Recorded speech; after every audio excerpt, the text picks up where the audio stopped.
I packed Kate's things with steady hands, every box a reminder of another betrayal. The house felt lighter as her presence disappeared, but my mind was far from calm. Lucas Hamlin, her partner in more ways than one, wasn't letting go easily. His threats loomed, his grudge festering. Yet I was prepared. Tommy's intel on Hamlin's schemes was a lifeline. As I removed the last traces of Kate from my home, I felt the weight lift, replaced by a sense of clarity. This was no longer about heartbreak, it was about survival. My past wasn't just a scar, it was a shield. And as I prepared for the next chapter, one thought guided me. I would not be a victim again. Even though I was feeling all sorts of emotions after learning about Kate's dishonesty, I slept well the night of Mitch and Brianna's wedding. When I woke up the next morning, it felt like a heavy weight had lifted off my shoulders. After sticking to my usual morning workout and meditation, I took some time to cook a hearty breakfast. I enjoyed it while sitting on the deck. After I finished eating and cleaned the kitchen, I brewed a second cup of coffee and went to my office to grab a notepad and pen. It was time to start planning my future. I couldn't do anything in the yard until the tent and chair rental company came to pick up their equipment on Monday morning. So, my Sunday was set aside to pack up Kate's things and get them, along with her car, off my property as quickly as I could. Monday was out of the question because I had a cleaning crew scheduled to tidy up the house and take care of the mess left by the wedding celebrations. I couldn't return the van until they finished their work, which would be on Tuesday. That meant Kate wouldn't get her belongings until Wednesday. Oh well. What came next was uncertain. But one thing I knew for sure was that I needed some serious rest and relaxation. With travel restrictions in place, I could only consider trips within Australia. The Western Australian border was still closed, and the Victorian border was often changing, so I decided to focus on Queensland for any potential getaways. That was fine by me since Queensland is huge, over 1 million square kilometers, which is more than twice the size of Texas, but with a population of just over 5 million. There were plenty of places I had yet to explore. I thought a 6-month break would give me a good chance to visit those less common spots I had always wanted to see. Not long ago, I would have expected to take that journey with Kate, but after what happened, those plans were long gone. At least she won't be unfaithful now, I thought while sipping my coffee. I wonder if that will change things for her new relationship. But planning a trip would have to wait. I had more pressing matters to deal with. I couldn't just toss my things in the back of my truck and hit the road since I had work commitments to handle first. I needed to wrap those up before I could think about setting off on an adventure, and that wouldn't happen right away. There was one more thing keeping me from leaving immediately. My brother Jeremy was getting married in early September, and I was going to be his best man. That was one promise I wasn't going to break. I also needed to share the news of my breakup with Kate with my family. They'd be disappointed because they liked her and thought we would be together for a long time. I'd need to let Shirley Smith from Phoenix Constructions know about the split too. She needed time to find someone to replace me as a project manager. I figured 3 or 4 months would be enough time for that. With that in mind, I decided to plan for a mid to late September departure. Mike Slade, my property manager, and his wife Carla were also on my list to inform. Carla cleaned our house regularly while Sam and Kate lived there. She usually came on Mondays and Fridays after taking her kids to school. She was very good at her job, and I valued her work. Since I would be away, she would only need to clean once a week instead of twice. I planned to keep paying her the same amount because I knew she and Mike were saving for their own home. I would miss them when they moved, but I supported their dreams. With Kate's clothes and personal items packed into garbage bags in her car, I moved her few pieces of furniture outside onto the porch to load into the removal van on Wednesday morning. There wasn't much to move. I estimated that everything, including her car, would fit easily into a storage shed. I hesitated for a moment about taking the spare key to her portable office from her desk, but decided to leave it there. If it fell out while being moved, it would just land among her other things. I told myself, what she keeps in that office is no longer my concern. The last thing I put outside was the mattress from my bed. Then, I spent half an hour online buying a new mattress through a click and collect option. After that, I called the delivery service I'd used before, arranging for them to pick up the old mattress and drop off the new one on Wednesday. Next, I planned to call a car carrier. I had asked for his help to transport my truck for repairs and a fresh coat of paint after a troubling situation a few years back. I also needed him to haul the Mustang body shell for painting when the time came. He returned it to me in perfect condition. Honestly, I didn't mind what state Kate's car was in when it arrived. I emphasized that timing was important and arranged for him to pick up a car for delivery to the same storage yard where another contractor would be dropping off a load. I made sure both contractors understood they needed to be there by 10 o'clock on Wednesday morning for everything to go smoothly. After that, I took a shower and changed clothes. I loaded some cartons of cold beer, 10 Angus sirloin steaks, and a few kilos of beef sausages into a cooler. Once it was strapped to the back of my quad bike, I headed down to the fishing camp. The beer was left over from a get-together the day before, and the steaks and sausages were homegrown. On Monday morning, I called the storage facility where Kate had kept her extra furniture and reserved a large locker in her name, paying the first month's fees online. What she did with the locker later was up to her. By the end of the day, the house and yard were back to how they were before the wedding, and the little caravan was ready to be returned to the Phoenix compound the next morning. On Tuesday afternoon, while I sat on the back deck enjoying a cold beer, there was no sign of the weekend's events. It may have cost a lot, but I felt it was worth every cent to remove Kate and her friends from my life. The only person I regretted parting with was Kate's boss, Alan McGregor. In our few interactions, I found him to be honest, and in a different world, we might have been friends. The move of Kate's things on Wednesday morning went perfectly. With the mattress against one wall and the furniture along another, there was ample space for Kate's little Toyota. I thought it might be the last time I would hear the powerful sound of the big V8 for a while as I followed both trucks into town in the Mustang. Once everything was secured, I placed the extra set of car keys and the storage facility card, which had the codes written on the back, into an envelope and sealed it. I then drove to her apartment building and dropped the envelope in her mailbox. I felt there was no need to write anything on the front or include a note. Everything I wanted to say had already been said. With the last reminders of Kate gone from my home, I headed to Tommy's house to hear what he had learned about Hamlin. I found out that he was known as a troublesome officer in the Australian Federal Police. Though there was no proof of wrongdoing, he had a reputation for being a flirt, and many of his co-workers did not want him near their partners. That's why he got the job as the liaison officer when the Special Branch Task Forces were started, Tommy explained. Everyone in Canberra, including some politicians, felt relieved when they heard he was assigned to Morton City. What's interesting is Hamlin's connection to the owner of Checkers, Marcus Paul Della Rosa.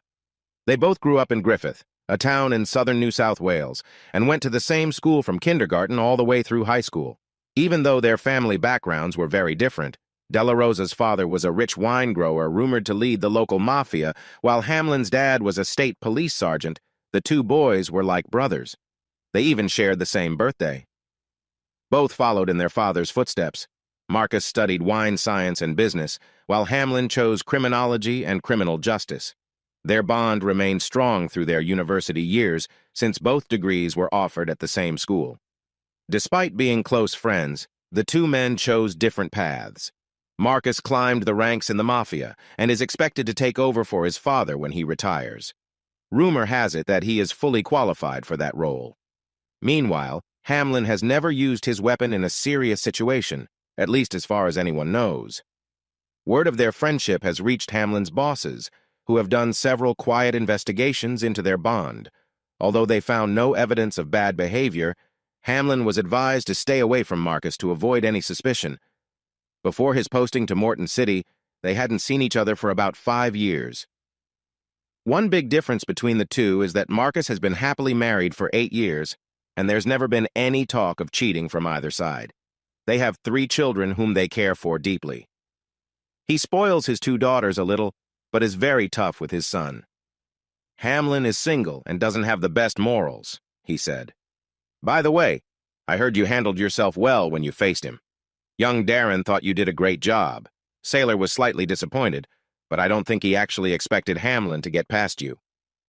Now that you're single, I think it might be time for me to take you with me to Cairns. With your healed scar on one cheek and your new mark on the other, the girls will be interested. But remember, it was me who saved you, not the other way around. I can go along with that, I replied. After all, you have helped me out more than once since everything got messy. I guess asking you to wear an eye patch would be too much, Tommy joked, just for fun. What? You want me to play a sidekick in our act? I said, referencing a movie with two tricksters. I agree, I said, seeing his eyes light up. It would add to the fun of the moment, but maybe that is a bit too much. Okay, Tommy said, laughing. But don't dismiss the idea completely. Maybe you could make a silly face or something when I tell them you were our lookout. Just the thought of a goofy lookout made me laugh too. Once we quieted down, I told him I planned to disappear for a few months and asked him to keep in touch so we could meet up when he went north. Wait, Tommy said as I stood to leave. We're not done yet. I know you no longer care about what Kate is doing, but you might want to hear what Hamlin is planning. I sat back down. I've been keeping an ear on Kate's phone, just in case they decided to get back at you for what happened the other night. From the time he got out of the hospital until I stopped listening, Hamlin has been complaining about wanting revenge for what happened at the wedding. He's also upset that he couldn't force you to watch him with Kate. He wants payback. Kate has been trying to get him to let it go and look ahead, but he doesn't want to hear it. He wants revenge. Despite his injuries, he and Kate went to Checkers again last night. Most of the talk at dinner was about Hamlin wanting revenge. That changed when Della Rosa joined them, and Kate stepped away to the restroom, leaving her phone on the table. The chat between Hamlin and his friend became more interesting. I recorded that part, and I think you should hear it. He clicked the play button on his computer. Marcus, my brother, Hamlin said, I need your help with a problem I have with Catherine's partner. Is he the one who hurt you? Della Rosa asked, pointing to Hamlin's bruised face. Yeah, Hamlin answered. He got a lucky hit. I need to teach him a lesson, but I'm not in a good spot to do it myself. Not just because of my injuries, but also for my job. Would you mind sending a couple of your guys to remind him who has the upper hand in this situation? I can help, Hammel's friend replied. But before I agree to help you get even, think carefully about what you're asking me to do. We've helped each other out over the years without keeping track, but in this case, we were even until you warned me about the police raid on one of my businesses. Thanks to your warning, I moved some things before they arrived. I won't say how much that saved me, but it was a lot. You earned a big favor for that. A favor big enough that if you ever need a new identity and a fresh start in a country that won't send you back to Australia, I can help with that. I'd even give you enough money to start over. That offer still stands. Now, about the person you want me to deal with for disrespecting you. It seems you have disrespected him more than he has disrespected you. If you treated my partner the way you treated his, I would have a serious problem with you. Let's be clear. While you call Catherine his partner, he thinks of her like I think of Sophia as my partner. You got what you wanted. You won the prize you were after. Sure, you got a few bumps and might not have everything you hoped for, but you achieved your goal. But by taking something so important from that man, if you hurt her or throw her away when you're done, you'll have serious problems coming your way. Della Rosa paused briefly, probably to order more drinks for his guests. There was no sign of Kate returning yet. So, what do you think, Luke? Della Rosa asked. Are you going to be able to be satisfied with winning? Are you really going to throw away a chance to escape without trouble? I think you've made your point, Hamlin replied. I'll focus on winning and take back my request. Thanks for your advice, Marcus, he continued. You've always been the smart one. I got us into this situation, but you always found a way to help us out. If things need to be settled, I guess I'll handle it myself. Forget about settling scores, Luke, Della Rosa said. But if you can't, it must be done for good. If you leave him alive, he won't stop pursuing you. Before you decide what to do, learn more about this guy. Don't believe everything you see. He's shown you he's tougher than you thought. Both men fell quiet as I heard footsteps coming closer. Have you two finished your serious talk?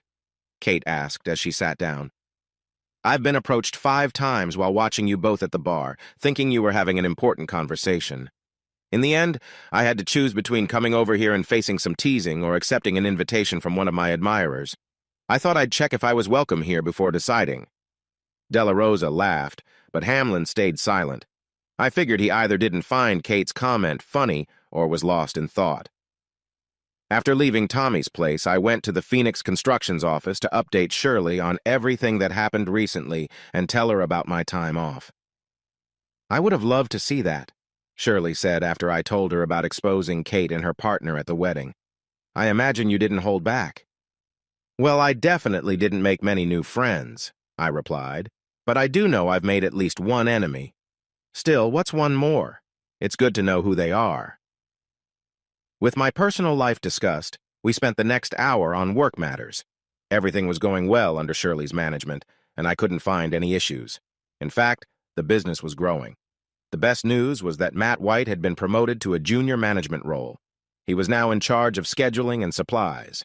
That allowed Shirley's son, Jacob, to focus on his role in design and engineering. With her growing workload, Shirley had brought in a specialist sales team. Right now, it had 2 women, but she mentioned hiring a third to meet the increasing demand. Since I decided to take a break, she also said she would need to hire a project manager, maybe even 2.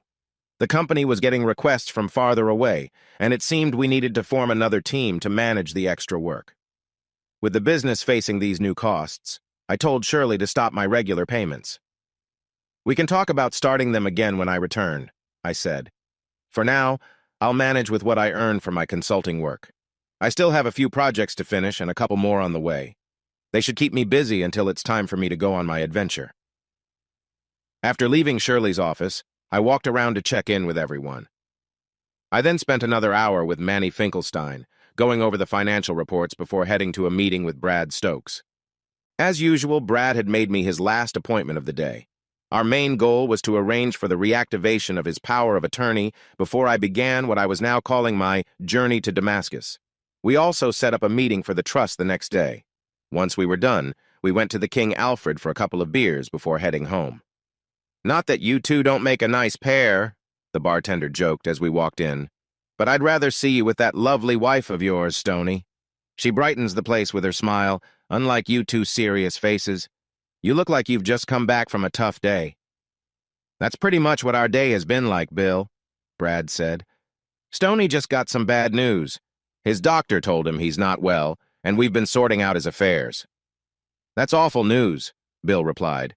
"He doesn't drink as much as some of my other customers, but every little bit helps. Did the doctor say how long you have, Stoney?" By then, everyone in the pub was listening closely. Their faces showed a mix of disbelief and sadness. Justin and Adam, 2 friends from a different background, were visibly upset. "About 70 years, I answered. "Unless I go back to serve again, then that could change things." The bar erupted in laughter, with everyone except Justin and Adam still serious. "You guys!" they shouted from across the room. "You've ruined our plans! We were already thinking ahead, and now you've changed everything! Just when we think some happiness is coming our way, it gets taken from us." This made everyone laugh and clap again. "So what's your plan, Stoney?" Brad asked after we settled at our usual table with our drinks. I replied that I didn't have a set date to leave, but planned to go off the grid right after Jeremy's wedding. That would give me time to finish any work I still had and to figure out where I wanted to travel and what I wanted to do. "I've got some ideas," I said, "but I need to sit down and plan it out to see if they make sense." As Bill mentioned, I didn't really add much to his business. After sharing a couple of drinks with my longtime friend, I got my car and headed home. After overhearing Hamlin's conversation with Della Rosa, I kept an eye out for anyone following me on the way back. I didn't see anything, but I was alert when I got close to my front gate. I hoped I wouldn't drive into any trouble. Even though no one was waiting for me, I noticed a car parked about 100 meters down the road as I turned into my driveway. I had opened the gate ahead of time so I could drive right in. I pressed the button to close the gate as soon as I passed through, making sure no one could follow me. Once I was through the gate, I hit the brakes and turned off my lights. A few minutes later, a car slowly drove by. I couldn't see the driver, but I had a strong guess it was Hamlin keeping an eye on me. It seemed he wasn't ready to let things go and wanted to make sure I wouldn't get in his way with Kate. Later that night, I got a text from Tommy that explained why Hamlin was interested in me.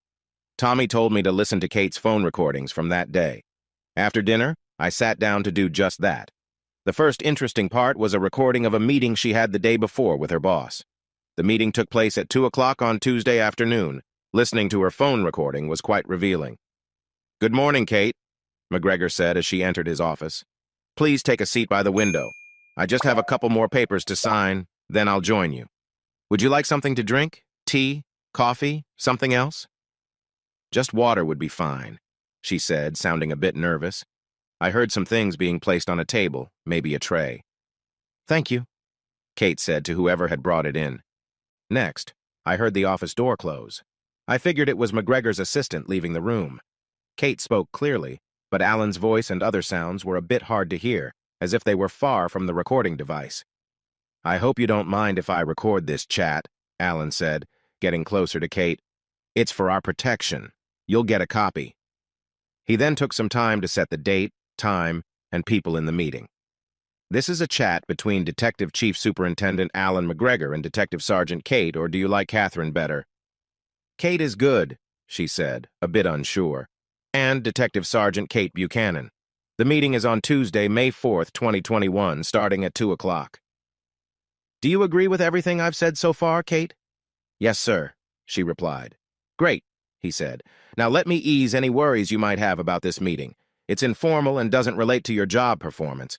I just wanted to thank you for your hard work on the case you've been handling. Thank you, sir, she said, sounding relieved. Before we dive in, how is Aaron doing? As far as I know, he's doing fine, she answered. I haven't talked to him since Mitch's wedding. That's unfortunate, Alan said. I thought you two were a great match. So did I, sir, until... Until what? Until it just didn't work anymore, sir. Don't you mean until Detective Inspector Hamlin came along, Kate? Yes, I guess you could say that, she admitted. I'm sorry to hear that, he said. Now, let's get to the reason I asked you here.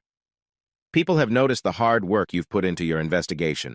They see how you have led your team to do well and how involved you have been every step of the way. They've also noticed the extra time you've dedicated, even when it wasn't required. I understand that your dedication to this case has affected your relationship with Aaron, who helped us understand parts of your case, and another one led by Detective Inspector Moyston. There were things we didn't know about. People watching didn't see that. Even if they had, I doubt they would have cared. They are focused on results and wouldn't have been concerned about any personal issues. The fact that he was a civilian recently involved in drug-related issues likely made them even less interested.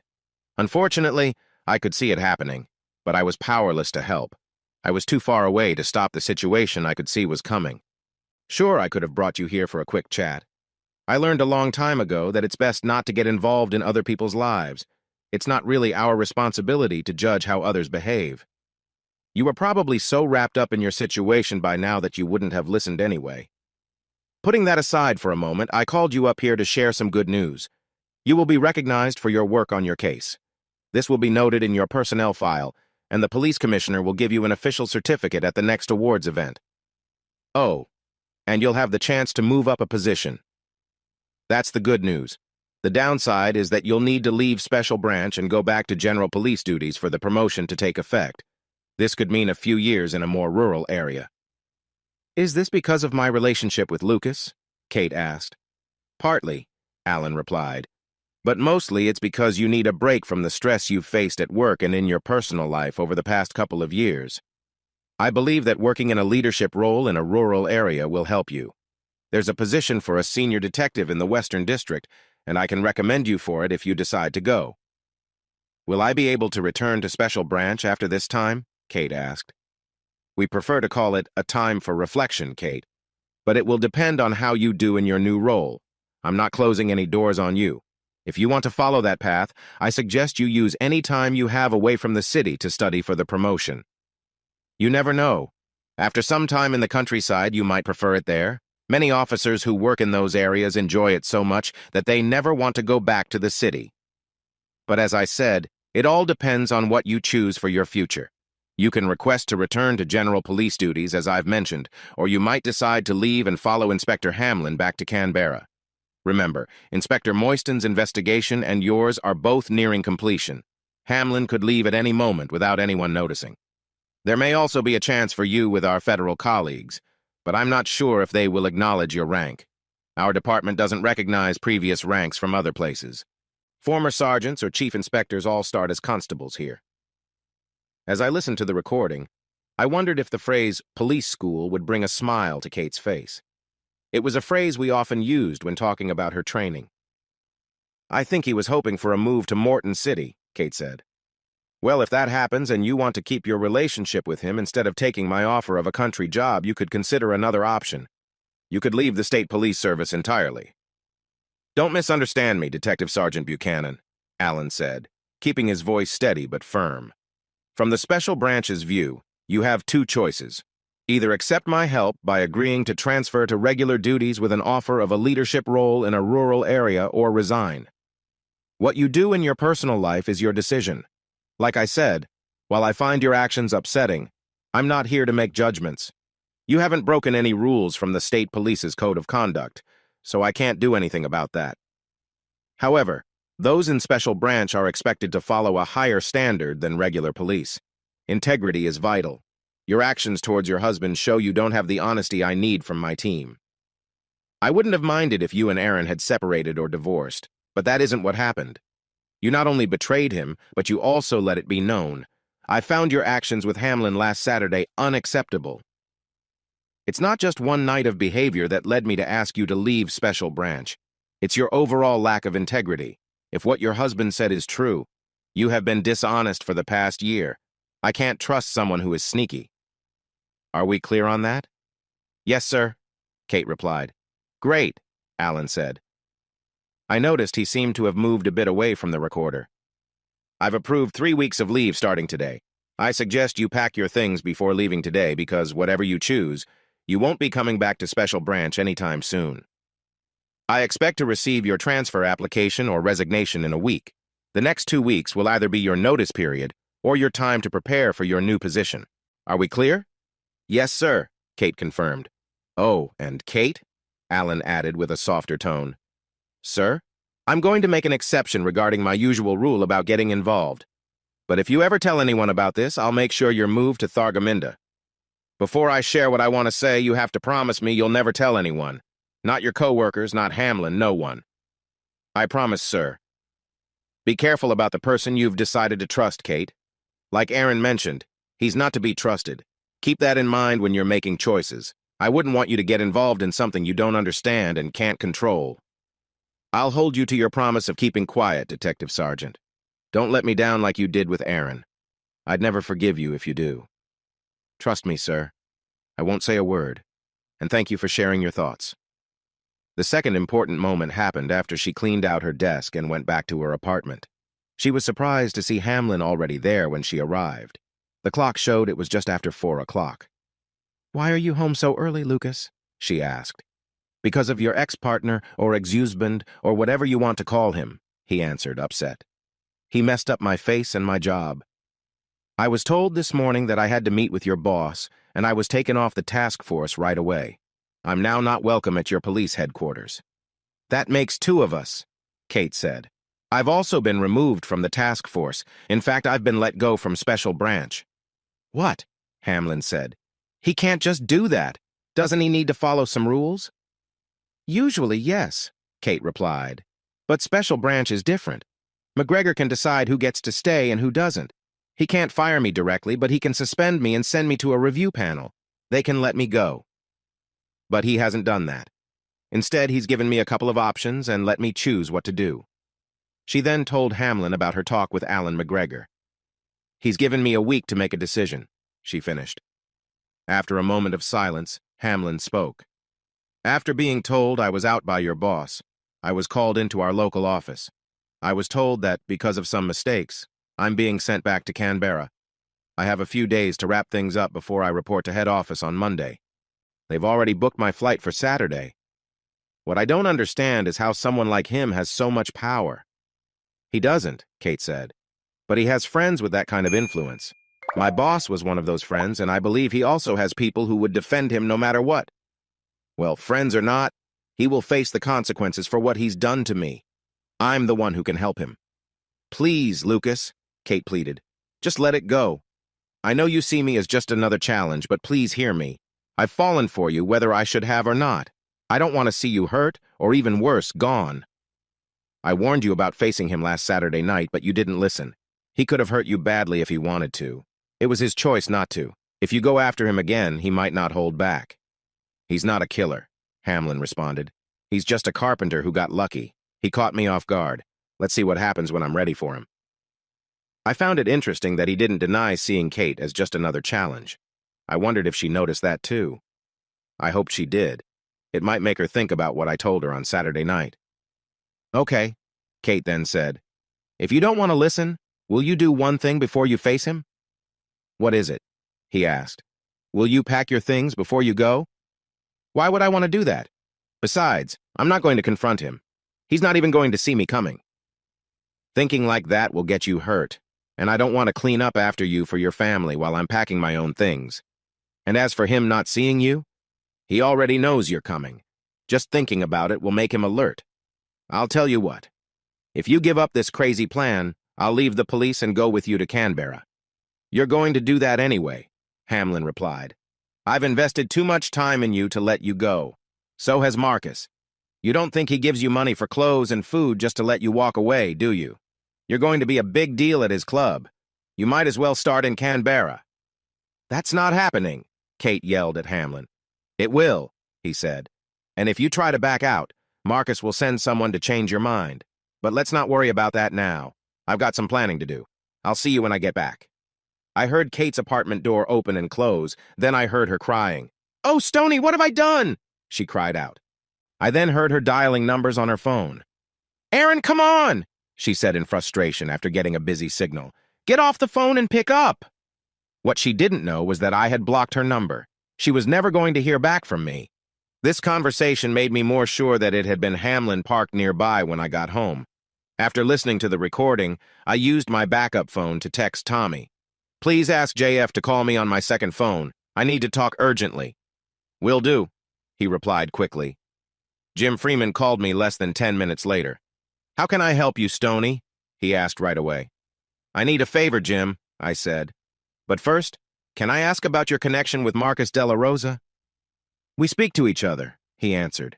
We do business, but we aren't friends. It's a tricky relationship. Why do you want to know? I need to send him a message, I explained. But it must come from someone he trusts, to make sure he believes it. I can handle that, Stoney, Freeman said.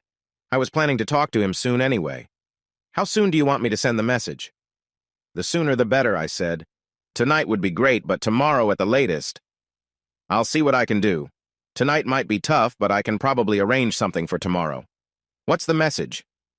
Tell him that if Kate Buchanan or I face any harm from him or anyone else, I will share what his old friend warned him about with those who can take action against him and his friend. He also needs to know that Kate is no longer suitable for his club. Any money he has put into her training should be forgotten. If he tries to force her to keep any deal between them, it will trigger serious consequences for him. I want you to deliver this message so he understands that I can and will take serious steps if he ignores my warning. He should know that while he has his mafia followers, they can't match what I have. That's a bold message to send to the future leader of the National Mafia, Stoney. I'll gladly deliver it, just to see his reaction. Thanks, Jim, I said. And you might want to mention that his friend plans to take me out. If he doesn't try tonight, he should do it before he leaves town. I didn't tell him that I knew the friend had to report to his office on Monday. Tell De La Rosa that I don't want to hurt his friend, but I will if necessary. Make sure he understands I am not someone who shows kindness to those who wish to harm me. I won't go into too much detail, but it could be helpful if you hinted at what you think might have happened to one or two people you know in the past. I don't want to scare him too much, Jim said with a chuckle. I'll let you know how it goes with him. As usual, when talking to Jim Freeman, he ended the call before I could thank him. Later that Thursday afternoon, I got a message from my contact. Message delivered. Terms agreed to. Friend to receive help. Thanks, I replied. All set. Not quite, Jim replied. That was interesting. I enjoyed dealing with that guy. Take care, I said. After our Board of Trustees meeting on Thursday morning, May 6th, where I shared my plans to step away for a few months after Jeremy's wedding, I joined my colleagues for lunch before heading home. I wanted to start thinking about my journey. Even though I had enough money for the trip without working, I didn't want to be just a tourist. I knew I had useful skills for the areas I planned to visit, so I decided to take my tools with me. However, with my tools and other supplies filling up my truck, I needed to consider how I'd arrange for sleeping, cooking, and personal care. Camping under the stars and cooking over a fire might work for a little while, but doing that for 6 months or more wouldn't be ideal, especially if the weather turned bad. I realized I would need something more reliable than a tent for such a long trip. I planned to look into my options once I got home. Any sign of trouble? I texted Tommy on my way back from the meeting. After seeing Hamlin's car the night before, I had asked him to be on high alert. All clear, he replied. But listen to Kate's phone call recording when you get home. You might be pleased with what you hear. As soon as I got back to Warragunya, I checked that night's recording. It seemed that Kate and her associate were having dinner with Hamlin's longtime friend at Checkers. After they finished eating, Della Rosa asked Hamlin to give him and Kate a moment alone. I could sense Hamlin's arrogance as he agreed, clearly thinking that Marcus would emphasize his message about Kate's future. "Thank you for coming tonight, Catherine," Della Rosa said once they were alone. "I wanted to make a few things clear that you might be wondering about. From what I gather, Luke's recent actions have put you in a tough spot with your work. Is that right?" "I think Aaron's words and actions caused most of the problems," Kate replied, her voice sounding uncertain and a little scared. "But Lucas's quick decisions didn't make things easier. I don't hold it against him, though. He was just trying to protect my name. Aaron would likely have acted the same if their positions were switched. Whoever is to blame, the outcome is the same. I've been told that if I want to stay in the state police, I have to leave Special Branch and take a job in a small town far away. And what does Luke think about that? He wants me to turn down the transfer, leave my job, and go with him to Canberra. He said you both want to use my name in one of your clubs. He mentioned last night that this was part of the plan all along. He also warned me that if I didn't agree, you would send some people to change my mind." "That makes sense," Della Rosa replied. "For some reason, Luke wants others to see me as a big-time gangster with shady ties. That's not true. I'm just a successful restaurant owner known for serving great food and fun times. I do charge high prices, but that's part of the business." "Do I have shady connections?" "Yes, I have some. I grew up in a place where it was hard not to. Many of my customers have similar backgrounds. We're all connected from going to the same school. That doesn't make us gangsters. It just means we know about such groups. Some of our family members may be involved as well. While I own this restaurant and a few properties, I don't run any upscale clubs or anything like that. So please don't worry about me sending anyone to change your mind. If you want my advice, I'd say to take the transfer and focus on your career. I don't like to say it, but my friend is not a very nice person, and he doesn't seem too smart either. I'll talk to him about that later. Now, if you don't mind, I'll call an Uber for you to go home. Luke and I have some important things to discuss." "I don't mind at all," Kate responded. "I think Lucas and I also have some things to talk about when he gets home. Please try not to keep him out too late." "I'll try," Della Rosa replied, his voice trailing off as he walked away from the table.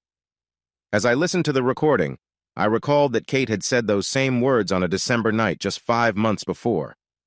I had asked her to come home early so we could have dinner on the anniversary of our first meeting. I wondered if Della Rosa's "I'll try" meant the same as Kate's. A few minutes later, I heard the maitre d' telling Kate that her car was waiting. Hamlin hadn't returned to the table by the time she left. The next morning, around 10 o'clock, I sat on my deck with a cup of coffee, opening my laptop to listen to Kate's phone recordings from the night before. From what I heard, it was clear that Hamlin didn't heed his friend's warning. Upset with Kate for changing his plans, he went back to their apartment and was very aggressive toward her. By the time I learned of his behavior, it was too late for me to intervene, but I had to wonder if I would have done anything even if I could. I was still concerned for her safety, but I was no longer part of her life. She had made that clear. What surprised me was that she didn't fight back. She let him have his way. With her black belt in karate and her training in self-defense, she could have easily defended herself. In fact, she could have handled him if she wanted, but she didn't seem to want to. It was as if she was willing to let him take control. It worried me that she might have gone too far to return to a normal, loving relationship. Not with me, but perhaps with someone else. I hoped that wasn't the case. However, only she could decide her path forward. Even if I wasn't part of Kate's life anymore, Hamlin was still very much in mine. He seemed determined to confront me. He made that clear while trying to assert his control over Kate. He blamed me for everything going wrong in his life. and seemed to harbor deep resentment. Despite his anger, Kate told him she wanted nothing to do with his plans for revenge. She encouraged him to take his things before he left on what she called his final journey. "In fact," she said, "if you go through with it, make sure to take all your belongings with you.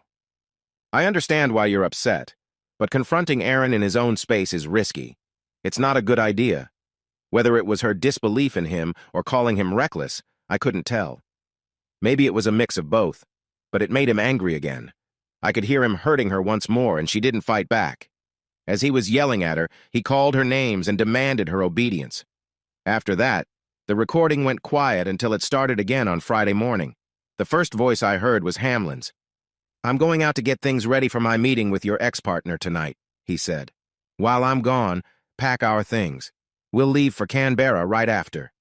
"We're not going anywhere," Kate replied, her voice sounding worn and hurt. "If you plan to follow through with your idea against Aaron, you must pack your things and leave my apartment first. After what happens out there, you won't come back." The repeated mistreatment must have changed Kate because she sounded stronger now. The quiet version of her was gone. "Do something to him!" Hamlin shouted. "I plan to take care of him. Do as I said and start packing. I don't want to have to remind you what happened last night." "That won't happen again," Kate replied with resolve. "If your things are still in my apartment when you go, they will be thrown away when you come back. If you come back, when you walk out, I never want to see you again." "You foolish person!" he yelled. "I see I'll have to remind you who's in charge in this relationship." Then there was a loud scream, but it was different from before. It sounded like a man's voice. I thought maybe Kate had kicked him. "Now go pack your things quickly," I heard Kate say. A short time later, I could hear the sound of suitcase wheels on the floor. "You haven't seen the last of me," he said as he headed for the door with his bags. "When I return, you'll face some serious consequences." "I believe I have seen the last of you," Kate answered. "If you follow through with your plan against Aaron, it might be the last anyone sees of you." As it turned out, he didn't vanish, but it was the last time Kate ever saw him.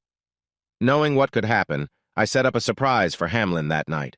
Just like with Manyweather, I made him wait. Not for 3 days like with my last head of security, but long enough to make him anxious. After discovering his plans, I went into town to check out some mobile living options for my trip. After spending a few hours online, I decided between a cozy caravan or a tough camper trailer. After looking at both that afternoon, I chose the camper trailer since it could take me to places the caravan couldn't go. With that decision made, I drove over to my mother's house for dinner with her, Jeremy, Lisa, and Brad. For the first time in a while, I enjoyed a lovely and calm evening. I didn't mention my plans for later that night since that might ruin the mood. Around 9:30, I turned into my property. However, I noticed Hamlin's car parked in the same spot it had been 2 nights earlier. I guessed he was hiding in the trees nearby, waiting to sneak in behind me. That night would be a lucky one for him. Instead of closing the gate after I passed the quick close point, I waited until I was further up the rise before I opened it, giving him time to come in at his own pace. So far, things were going well for both of us. Unfortunately for him, he had walked right into my plan. He didn't realize it was 3 days past the full moon, meaning there was enough light to see clearly that night. He also didn't know that I had backup. It was him against 5 experienced friends of mine. We didn't need special night vision in this light. By the time he stealthily made his way down the long, tree-lined driveway, I had moved behind my house, out of sight. I changed out of my regular clothes into some camouflage, put on my vest, and prepared to lead him on a chase. As soon as my friend posted in the trees on the opposite side signaled that Hamlin was near the house, I returned to my truck, pretending to grab something I had left behind. I gave him plenty of time to notice me before I strolled over to the side fence and walked through the gate as if going for a casual night walk. He followed me deeper into my plan, giving me a little head start. Using trails I was very familiar with, I relied on my instincts more than my sight. I knew every twist and turn of the path. Everything was going well, and it seemed like Inspector Hamlin would have stepped on many parts of the area by the time this game was finished. After walking about 500 meters, I heard a voice close to me. "Stoney, this is Sailor," the voice said. "Sailor, go ahead," I replied. "It looks like he thinks he has you far enough from the house to make his move," Sailor informed me. "He's speeding up trying to catch up to you." Thanks, sailor, I said. Let him get close enough, but not too close. That's when I'll make my move. After that, we'll lead him around the place. Save the tricky parts until last if you can. Let's keep him busy for a couple of hours before guiding him towards the cattle yards. Got it. Sailor, out. Timing was crucial at this point. I needed to keep my distance without letting him get too close. It seemed that Inspector Hamlin was not against surprising someone from behind. I started to wonder if he had done this kind of thing before. Less than a minute later, I heard a whistle behind me. I quickly dropped to the ground and moved off the path, hiding behind a tree. In 30 seconds, I was back on my feet and about 10 meters away. The plan went smoothly, even though Hamlin tried to break the rules a few times by wandering off the path and resisting guidance. However, a red laser spot shining on a nearby tree trunk reminded him to stick to the game. He seemed to realize that he was now the one being hunted. There were a few moments when he got frustrated and shot at shadows, but in the end, we managed to guide him toward the cattle yards. His only options were to stand his ground or enter the pen with the 50 heifers and their young calves, who were being settled in for the night. It might have been better for him to stand firm, as entering a pen full of restless animals is not something any cowboy would want to do. Getting between a mother cow and her calf is risky, especially with Angus cows, who are not known for being calm. I understood why he chose to go into the pen. After 2 hours of running, he was worn out and scared. He probably thought it was the safer choice. "Don't even think about using that gun in there, Hamlin," I called out from the tree line. "Those cows were already nervous before you entered. If you fire a shot, you might set them off. There wouldn't be much left of you if that happened." "Actually," I added, "maybe you should throw your gun outside the pen to avoid temptation. I wouldn't wait too long to decide. I can feel that everyone is getting restless." "Don't think I'm foolish, Bork," Hamlin shouted from somewhere among the nervous group of animals. "As soon as I'm unarmed, you'll just take me down like a coward." "Isn't that what you wanted to do to me?" I asked. "It seems like you're mistaken about who the coward is. You were ready to shoot me in the back a couple of hours ago. If it wasn't for my friend warning me, I might be lying dead in the forest, and you'd be back at Kate's trying to bully her." "I don't think that's going to happen again. How does it feel to have the tables turned? I doubt she liked your plan to take her away, and I'm sure she was even less happy about being part of something she didn't want. Now, back to the situation. If I wanted you gone, you would already be gone. But if you fire a shot while hiding behind those women and children, then things will go badly for you. The longer you stay in there, the more likely it is that one of those animals will knock you down. But you're not coming out while you're armed. The decision is yours. Either throw your gun out and come out with your hands up, or spend the rest of your days hiding from a group of women who would rather see you in trouble. If you come out, we can talk to ensure you know the rules before we arrange your trip. But if you decide to stay where you are, you might end up hurt when we start moving the animals tomorrow morning. That is, if it hasn't happened yet." I could hurry things along by firing a shot into the air. Those who know me understand I'm usually quite patient, Hamlin. But I must say, my patience is running thin. "Enough," I said. "I'm done talking. Let's settle this now so I can get some sleep. We'll find you in the morning and let the authorities figure out how you ended up in a pen full of angry animals." No, please don't do that," he pleaded as I stepped out from behind the tree and raised my arm into the air. I had hoped he could see my movement from wherever he was hiding. "I'll come out, but how do I know you won't harm me?" he asked. "You're still alive, aren't you?" I replied. "It would be too easy for you to just disappear. I want you to remember this night and the choices you made. Maybe if you understand what true defeat feels like, you'll think twice before treating others poorly. Besides, you should be more worried about your friend," I continued. "He won't be happy with you for not following his orders." "It wasn't an order, just a suggestion," Hamlin insisted. "A suggestion? An order?" I said. "I would think they mean the same when they come from someone important, someone who will soon lead a major group in our network, and you went against him." "To be honest, Marcus and I are old friends," I said, stretching the truth.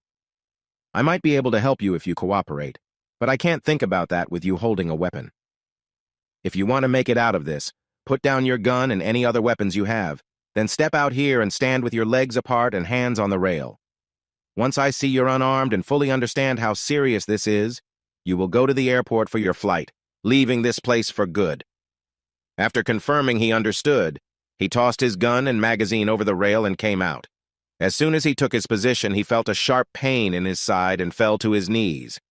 After giving him a moment to recover from my hit, during which I collected his weapon, I helped him back to his feet and had him face the rail again. With his hands resting on top, I checked him for any other weapons. I found a small revolver hidden on his ankle, which caused me to push him again, making him drop to his knees in pain. "You clearly struggle to listen to instructions," I said as I helped him up again. "You seem to have a hard time accepting guidance from others. I gather that's how you operate in your work and personal life. I imagine that's what you wanted with Kate. Or was it Catherine?"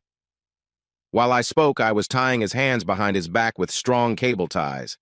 I turned him around to face me. I didn't hide my face. He knew who I was, and I wanted him to remember me later. With his hands tied, I looked him in the eye and asked him how he felt when Kate had treated him earlier that morning. He seemed hesitant to talk about it, so I reminded him. He yelled out and curled up on the ground. I had to hold myself back from reacting violently. I needed him to stay alive so he could think about what might happen if he ever contacted Kate again or came back here.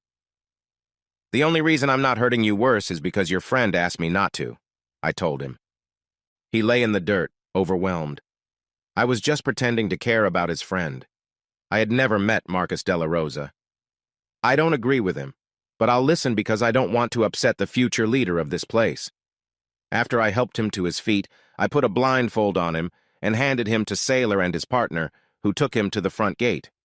There, they handed him over to two other members of my team, who changed their clothes for the trip to the airport in his own car. My guys wore black masks the whole time. They took off the ties from his wrists after getting out of the car and let him clean up a bit before leading him to check in his luggage and get his boarding pass. Once he was through security, a guard from Tommy's team stayed with him until he got on his plane. A couple of hours later, he arrived in Canberra. My team came back to base just before dawn. When I got the message that he had made it, I sent a text to Kate using a cheap phone I bought the day before. I also got some SIM cards from different stores. This was the only message I would send from this phone before getting rid of it. "Problem sorted," I wrote. "Your friend has returned to Canberra and won't come back. There will be no trouble from him or Marcus. I recommend you accept the transfer offer and move on. Start a new life and be the strong person you once were. Stay tough, though. Kindness is good, but being too soft doesn't suit you." I didn't sign it. I don't know if she tried to reply. I also didn't plan to listen to any more of her recordings. I even called Tommy to ask him to turn it off. As far as I was concerned, the situation with Kate was just another part of my life story that I wanted to forget. Like Samantha and Charlie before her, she was just another bump in what had been a very rocky road. It was the Monday after Hamlin's visit, and I was at my office working on one of my Phoenix projects when I heard a ding from my computer. It was an email from Alan McGregor. "Good afternoon, Stoney," it began. "I know I'm probably the last person you want to hear from right now, but I feel I should at least apologize for not doing more to stop Kate's affair with Hamlin. I can only explain this by saying I try to stay out of my team's personal lives. We'll never know if I would have made an exception for Kate if I had known about her relationship with our liaison officer. The truth is, I didn't find out until you brought it up at Mitch Moyston's wedding.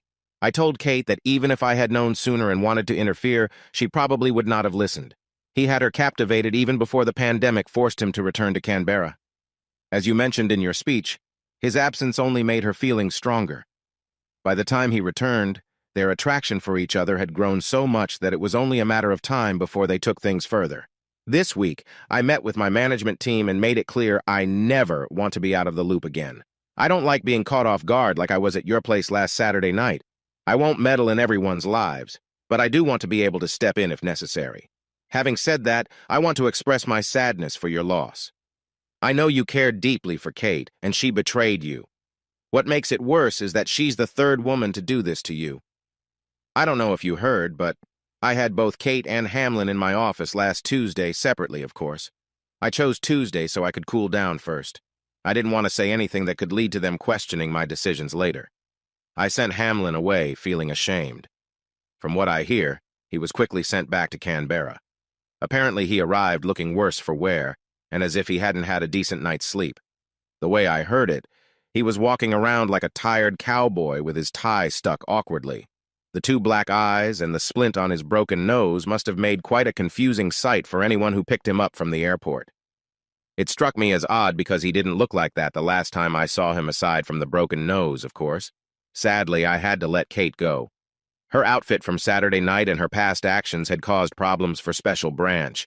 Since I couldn't just fire her without causing issues for our current work, I had to offer her a promotion to get her out of my area of responsibility, as you once put it. She didn't have many options. It was either accept my offer or leave. She could have rejected both and called my bluff, but I thought she was too smart to let anyone control her future that much. I waited to send this email until I heard back from her, wanting to inform you with solid news. This morning I got confirmation that she accepted my offer to transfer. She will be moving to Charleville in the next 2 weeks. Once she is there, she will take on the role of acting detective senior sergeant in that office. I share this in case you ever find yourself in that area and wish to reach out to her. I apologize again for not meeting your expectations. You deserve better than what either Kate or I have provided. Best wishes, Alan McGregor. While I was glad to hear Kate accepted the transfer and appreciated being updated about her plans, I had no interest in catching up with her, as he suggested. To me, she was just another bad memory. I told him this in my reply that night. Good evening, Alan. Thank you for your email and for explaining your position regarding the situation in your organization over the past few years. I accept your apology and consider everything forgiven. I appreciate your updates about Kate's choices, but you would be better off sharing them with someone who cares. Your wish for a happy ending to this story just isn't going to happen. To me, Kate is as distant as the others. I might have been foolish enough to be hurt by 3 women, but I won't allow the same person to hurt me again. I must say I was pleased to hear about Hamlin's troubles. They couldn't have happened to a more deserving person. I wish I had been there to see it. Speaking of Hamlin, you might want to suggest that his employers take a closer look at his connection with the owner of Checkers Cabaret Club. Their relationship seems to be stronger than it appears. You might want to suggest that they look back at some of their earlier investigations into that relationship and maybe explore a bit more. Just a thought. I'm taking a short holiday soon. I'll be working as a handyman and a scissor sharpener, traveling around the state. I might be out of mobile phone range for a lot of that time. I don't think I'm involved in the cases you are working on, but if you need to reach me, call my regular number. I'll have it forwarded to my satellite phone. Thanks, Stoney. It took me 3 weeks to find the trailer that I thought was perfect for my upcoming trip. It had all the features I wanted. It even had a rack for a small boat, which meant I could transport my 12-foot boat along with its motor. What I really liked was that I could access everything from the sides and back without having to set up the sleeping area first. This way, I wouldn't have to do a full camp setup for just one night. In areas where I couldn't make a fire, I could simply get what I needed from the fridge, set up my cooking area, prepare a meal, wash my dishes, and then pack everything back into the trailer, all set to leave quickly. The only thing it needed was a small boat trailer to help me launch my boat easily, which the seller said he could provide and set up in just a few days. The extra advantage was that, due to slow sales from the ongoing pandemic, it had been sitting on the showroom floor longer than he wanted. Realizing that he probably needed cash flow more than a big profit at that moment, I managed to negotiate a price that was $4,000 less than what he originally wanted. All that was left was for him to prepare everything. I planned to pick up my new trailer the following Friday. Once my business was finished, I headed to the King Alfred to meet Brad before he went home. He was at our usual table, talking on his phone when I walked in. "Speak of the devil," he said when I reached him to see if he wanted another drink. He nodded, so I went to the bar to get our orders. "That was Lisa," he told me when I got back with 2 cold beers. "She wants to know if you'd like to join us for dinner?" "Well, that depends," I replied. "What's for dinner?" "Roast lamb," he answered. "Oh, then count me in," I said, happy to join and enjoy a good meal. I was planning to pick up Chinese food on my way home, but I couldn't pass up real roast lamb. I could always have Chinese tomorrow night. It looks like I won't be having much roast lamb for a while, though. "Just to catch you up," I said after taking a big sip of my drink. "I just bought a new home." "I get it," Brad replied. "Your old place must have some tough memories. Where is the new place?" "Not where," I said. "What? I just bought a camper trailer to take with me." "You must be getting softer as you get older," Brad joked. "I thought you would just throw your sleeping bag and a food bag in your big truck and head off like a carefree traveler." "That was the plan until I thought it through," I explained. Then I realized that without a steady paycheck from Phoenix, I would have to find work while traveling. There are plenty of places out west and up north that need a carpenter. I believe I can find enough work on my journey to pay for my gas and food. All I needed to make life a bit easier was somewhere to stay. I found exactly what I wanted this afternoon. It's an off-road trailer with everything I need to be self-sufficient.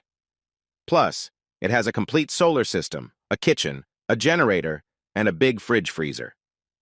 With my workshop in the back of the truck and my living space connected behind, there won't be a place I can't go. I haven't seen you this happy about anything in a long time, Brad said. It's good to see you excited about something after all the challenges you've had over the past few years. To hard-fought battles, past, present, and future, he said, raising his glass.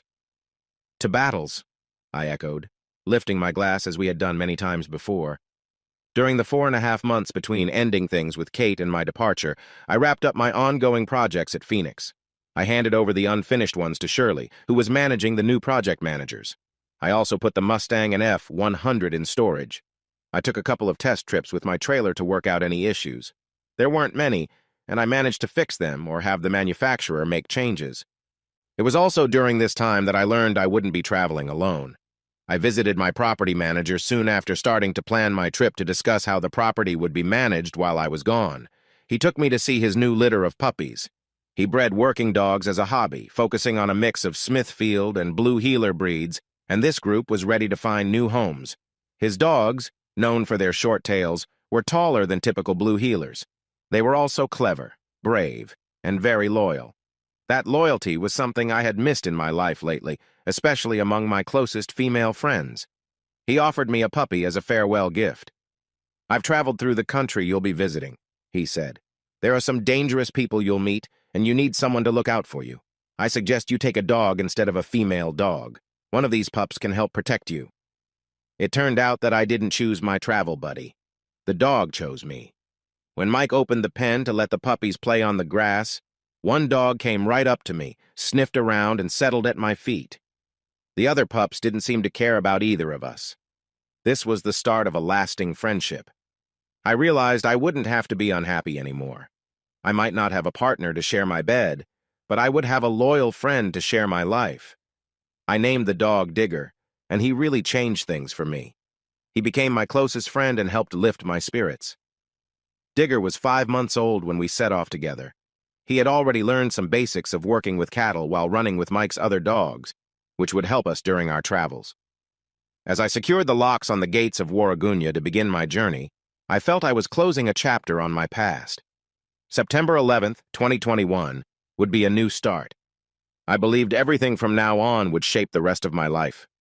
Nothing was holding me back anymore. I had everything in place and had said my goodbyes to those who mattered to me. I was a 39-year-old free spirit, ready for adventures with my new friend by my side. Since it was late in the year and rain was expected in the north, I decided to drive to the southwest corner of the state. If everything went as I hoped, the heavy rains would have ended by the time I reached the areas prone to storms. Among the last things I loaded into my truck were 2 of my rifles, a Winchester M94 and a Remington M700. The first weapon I had was for hunting big animals like pigs, while the second one had a special sight, making it perfect for smaller animals like goats. The third weapon I carried was a Glock 17 that had been stolen by Manyweather and was never found. I had it on me when he and Charlie surprised me at the farm almost 4 years ago. I hid it, along with a silencer and 2 extra magazines, in a hidden spot in my Ford truck that I had installed not long after buying it. I only took it out when I was camping somewhere remote. Mike Slade had warned me that many people had gone missing in the places I aimed to camp, so I couldn't be careless. During those times, I kept the Glock in its holster close by.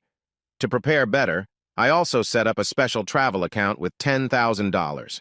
I could add more if I needed to. This money was a backup, in case my plan to earn a living doing handyman services didn't work out. I registered Digger as a companion animal, which meant I could take him into places like cafes, shops, and pubs where dogs usually weren't allowed.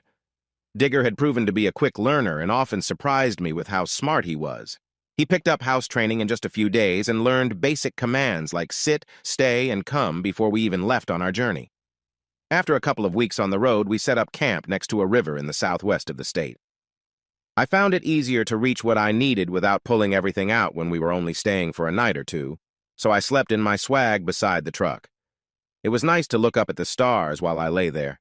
Digger had a habit of sleeping under the vehicle near me during those nights. On our second night at this campsite, I caught a few golden perch for dinner. After we enjoyed the fresh fish, I read for a bit before going to sleep. I don't know how long I had been asleep when Digger woke me with a soft growl. I whispered to him to stay put, grabbed my Glock, and quietly got out of my bedroll. I slipped on my soft moccasins and quietly moved into the bushes to see what had disturbed him. Sure enough, we had a visitor. I let him explore around the trailer for a few moments to make sure he was alone before I acted. I carefully emptied the chamber of the Glock and then made a show of loading it again just like you see in movies. That caught my visitor's attention. "Who are you, and what do you want?" I asked from my spot in the shadows. "Please don't hurt me," a young woman's voice pleaded from the back of the trailer. "I wasn't going to take anything. I was just looking for some food. I haven't eaten in a couple of days." "Raise your hands and turn on the light," I commanded. "I want to see who is trying to take my food." When the light came on, I saw a young girl in a torn dress with messy hair. Her bare feet were dirty, and her legs had cuts and scrapes. She looked scared, like someone who was in trouble. "What are you doing out here at this hour?" I asked, putting my gun away as I stepped closer.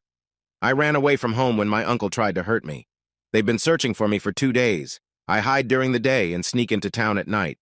I need to find a safe place before they find me. If they do, it won't end well." "When you say they, who do you mean? Wasn't it your uncle who tried to hurt you?" "It was," she replied. "But he was just the first. My cousins plan to do the same after him. They think it's a family tradition or something. They must be really angry now. I doubt they gave up looking for me. Uncle Sean probably sent one of my cousins to watch for me in town. They don't want me to go to the police." "You mentioned a tradition," I said.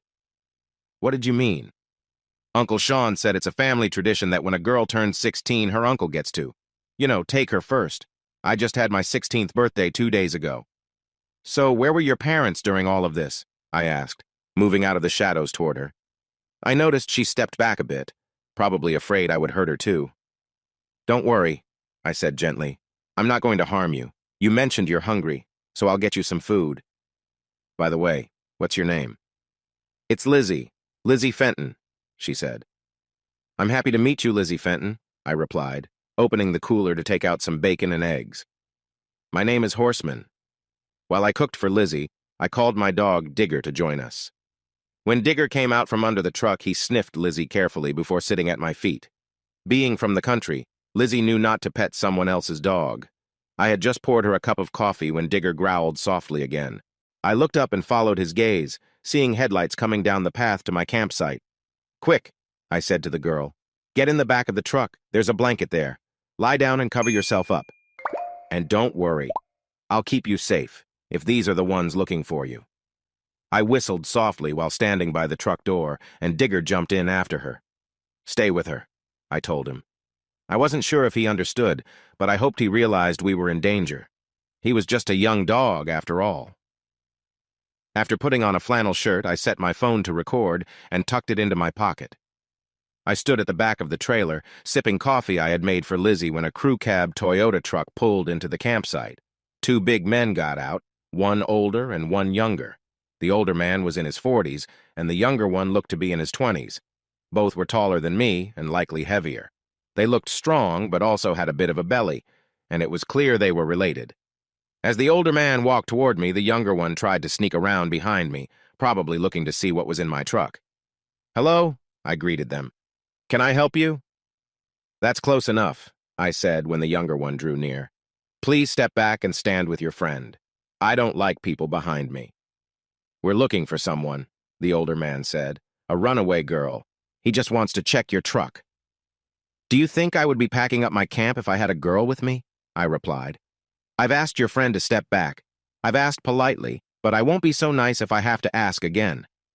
Despite my warning, the young man kept coming closer, so I took out my gun and shot a warning shot into the ground near his feet. "Step back or you'll regret it," I said calmly. "Now, go stand with your friend. I could take action against you both right now, but I don't want to make things worse." I was trying to play the cool, collected man in a tense situation. I figured they might enjoy stories like those from old westerns, assuming they read at all. The only thing stopping me is not wanting to cause more trouble. I wouldn't want to ruin the fishing for the next person who finds this place. I suggest you get back in your truck and search elsewhere for your missing girl, I said. I knew they wouldn't actually leave.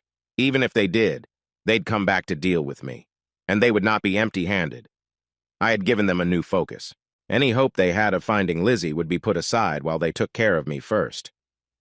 As they walked back to their vehicle, I grabbed some sturdy cable ties from my truck. I also put on a pair of surgical gloves I had in my mobile workshop. Just as they reached their truck, I told them to stop. I want each of you to stand in front of your truck with your hands on the front and your legs apart, I instructed. They hesitated only until I fired a shot into the ground near the older man's feet. I then handed each of them a couple of ties and told them to put one on each wrist.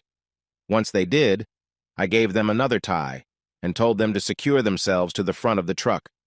After making sure they followed my instructions, I put my gun away and checked them. They had several knives but no guns, so I took their knives. I found their guns when I looked through their truck. There were 3 scoped hunting rifles and 3 handguns, all in good condition. The number of guns matched what Lizzie had said about a father and 2 sons. I tossed their weapons, knives, and guns into the back of their truck. Once the vehicle was clear of weapons, I moved Sean Cartwright and his son, Evan, and secured them to the roll bar on the back of their truck. They put up some resistance, but a gentle nudge kept them in line while I took off their boots. Oddly enough, they weren't wearing socks. "So, where is the third member of your group?" I asked. "I found 3 sets of guns, but only 2 of you here. Where's the other person?" They didn't answer. I reached into the back of their truck and pulled out one of their hunting knives. Approaching the father from behind, I gently grabbed his hair and pulled his head back to speak quietly in his ear, holding the sharp knife close. "You know what they say about men with big knives," I whispered, so his son could hear, too. "If you don't tell me where the last person is, you might not have what you think you do." "We let him off at the start of the path to this campsite," the older Cartwright replied. "If we don't come back for him soon, he'll come looking for us." "You'll regret interfering with us," he shouted as I stepped back. My actions had clearly unnerved him, though I kept my focus. His voice shook, a mix of anger and fear, as I let him stew in the tension. I moved to the other side of their vehicle to question the younger man. After witnessing what had happened to his father, Evan was far more willing to cooperate. From him, I learned that, as Lizzie had suspected, their older brother Sean had been sent to a nearby town to watch for their missing relative. The details he provided confirmed our suspicions. With the 2 men secured near their truck, I drove it carefully through the campsite toward the river.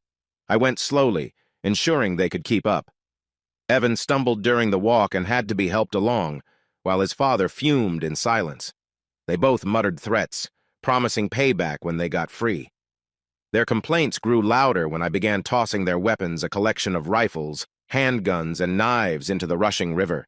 They protested as the items disappeared beneath the water, but I remained calm. Keeping the weapons would have been useful, but I wasn't about to cross a moral line by taking them for myself. Finally, I positioned their truck near the edge of the riverbank, its handbrake off and the gear shift in neutral. I turned to them and spoke firmly. "If I were you, I'd stay as still as possible. The slightest movement might send you and the truck into the river." "How long will we have to wait here?" Sean asked, his bravado diminished. "That depends," I said. "How long have you been searching for your niece, the one you plan to harm?"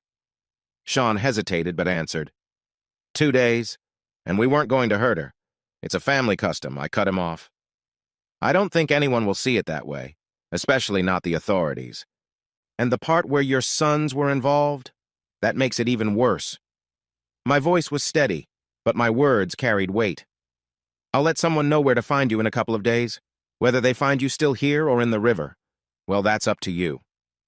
I didn't mention the small measures I'd taken to keep the truck in place, a few strategically placed rocks at the wheels. I quietly left the scene, leaving them alone to reflect on their choices and their future. Stuck in place and unable to move, they would have to struggle a lot if they wanted to end things themselves. They made some noise when I walked around their truck, puncturing each of its tires with their last knife. "This is just to keep it from rolling away," I said as I walked off.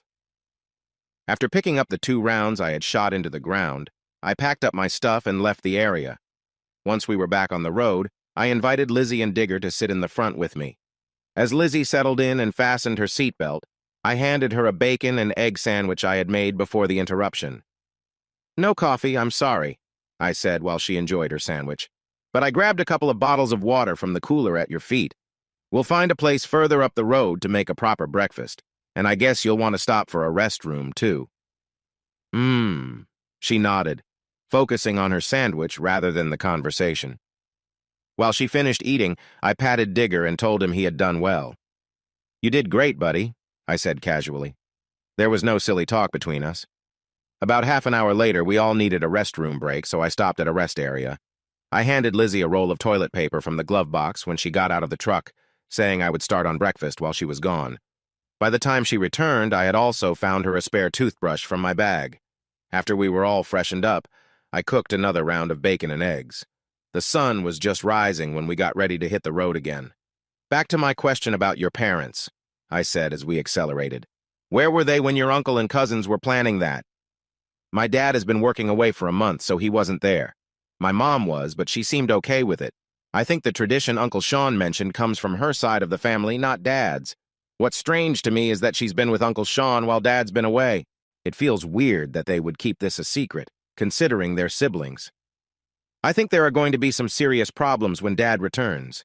He probably doesn't know about what was supposed to happen to me, and I hope he doesn't end up in jail. That would really hurt him. He might do something drastic rather than let that happen." Lizzie spoke calmly about everything going on in her life, almost as if she expected it, and it turned out that her instincts were right. Her father came home and discovered what was happening between his wife and her brother, as well as the plans Sean's 2 sons had for his daughter. In a moment of anger, he ended up harming all 4 of them before taking his own life. By then, Lizzie was safe at her aunt's house in Charlottesville, where she was shielded from any further danger and found comfort when her family's situation was revealed. However, it took a few weeks for anyone to find out what had happened. By the time it was known, there was not much left to identify due to nature taking its course. Despite the tragic events, I had to acknowledge that Lizzie's father made sure his horses were taken care of and that his dogs were treated kindly before ending his own suffering. He ensured his daughter was secure and that his animals were not in pain first. I knew that Kate had started her job in Charlottesville some months before, but I didn't reach out to her. I felt no need to. She felt as distant to me as the others who had let me down. Before leaving Lizzie with her aunt, I wrote down the location of my camp from the night before and asked her to share it with the police after I left town. I told her to act quickly, as her would-be attackers had no access to water. Since no one came looking for me, I figured Lizzie had kept my name out of it. After all, she only knew me as Horseman, and didn't know if it was my first or last name. As far as I was aware, Kate had never heard me called that name, which may be why I used it when I introduced myself to Lizzie. It was likely a way to protect myself. I found out about the tragic events at Lizzie's family farm about a month later, when I saw it in an old newspaper. By that point, Digger and I were far away. A couple of days after I dropped Lizzie off, I landed my first handyman job, and soon I was busier than ever. News spread quickly, and for the next couple of months I worked at remote spots in the southwest part of the state. I took on tasks at cattle farms, small pubs, stores, and opal mines. I worked for pay in different ways. The cattle ranchers paid in cash, food, and fuel. The owners of the pubs and stores paid me cash as well. However, since money was scarce in the opal fields, miners often paid with opals. They were tough and clever people, but they never cheated me. As I moved north, I found most of my work was with cattle stations. Each job varied. Sometimes I would be fixing an old homestead, and other times I would be helping to round up cattle. On another day, I was helping to train some new horses for the mustering crew. I had young Breaker, one of my old friends, to thank for teaching me how to do this well. While I learned new skills, my dog Digger was also improving. By the time he was 7 months old, he was able to help with cattle like the best working dogs. Being around other trained dogs was great for him, and he learned to work without needing much direction. During our time together, Digger and I became very close. At night, as I lay in my sleeping bag, I sometimes wished I could find a friend who gave me the same loyalty and trust that I felt from my dog. In late March the next year, about 5.5 months into what I had thought would be a 6-month break, I arrived at the shores of the Gulf of Carpentaria. I found that the little town where I hoped to relax had almost been completely destroyed. A cyclone had hit the area about 30 kilometers west of the settlement a month earlier, causing flooding and damaging almost every building. I had seen signs of this damage scattered through the bush during the last 50 kilometers of my drive to Williston. Seeing the destruction made me want to stay longer than planned to help rebuild the town. There was also a large Aboriginal community about 100 kilometers further west that had also suffered, but I figured the government would have workers there to assist. Sadly, the town would mostly depend on itself. The state and federal governments treated places like this as local issues. They offered some disaster relief, but the real work of recovery was left to the local council. One thing the federal government had done was send in a new power plant to replace the one damaged by floodwaters. The military had brought this new plant while taking the old one back for repairs. Only 2 buildings in the town looked fine: the council offices and the hotel. The council office was newer, built to withstand cyclones. The hotel stayed intact because its roof had been replaced after a previous cyclone came through a couple of years earlier. The takeaway shop and grocery store had also gotten new roofs then, but since they were in lower areas, they had experienced flood damage. Many homes in the settlement were not so fortunate. My first stop was the council office. I called in to let them know I was ready to help if they needed me. They accepted my offer right away and planned for the council's engineer to take me around the town the next day. They even offered me a free campsite at their local caravan park while I was there. I made a few calls to tell everyone I would be returning to normal life a bit late. I told them it would be 2 months, maybe 3 at most. Once our camp was set up and we had eaten, Digger and I headed into town to visit the one place I knew would give me information about what was happening in the area, the local pub. I needed some local insights to create a plan for the rebuilding project. As I stood in the doorway, I noticed that everyone inside was dressed just like me in jeans and work shirts with sturdy hats. There were only 3 women in the bar, and they were dressed similarly. Most of the men, 6 in total since it was a quiet night, were clean-shaven, which made me stand out. I had let my beard grow since leaving home, and it had become quite thick and had a reddish tint that matched my auburn hair, which was also longer than I usually wore it. There weren't many barbers where I'd been. "No dogs," the man behind the bar said as Digger and I approached him. He didn't seem to like being around people much. Not wanting to cause trouble on my first visit, I asked Digger to wait outside. "I'll bring you a drink in a few minutes," I said as I opened the door for him. I saw a water bowl out on the veranda. "What can I get you?" the bartender asked as I reached the bar. Before ordering, I looked around and saw that all the men were drinking a local beer. The 2 women were sipping on mixed drinks. I figured that since it was the end of the wet season, the beer selection might be limited. "I'll have a beer for myself and a bottle of water for my friend," I said. "It'll have to be bottled water," he replied as he placed a beer in front of me. "We don't have water to spare for dogs." "That's fine. He'll take bottled water," I said, placing a $50 note on the bar. "My friend isn't very picky. And just to clarify, my friend isn't just any dog. He's a registered companion animal. I like him beside me when I'm dealing with people who aren't always friendly." After I spoke, I took the water bottle outside to Digger. "Don't worry, buddy," I said as I poured the water into the bowl. "He'll come around." I said something similar to the bartender when I sat back down. "He's not happy with you," I told him. "Can you believe this is the first pub he's ever been thrown out of? He thinks you might have a problem with Blue Merle people."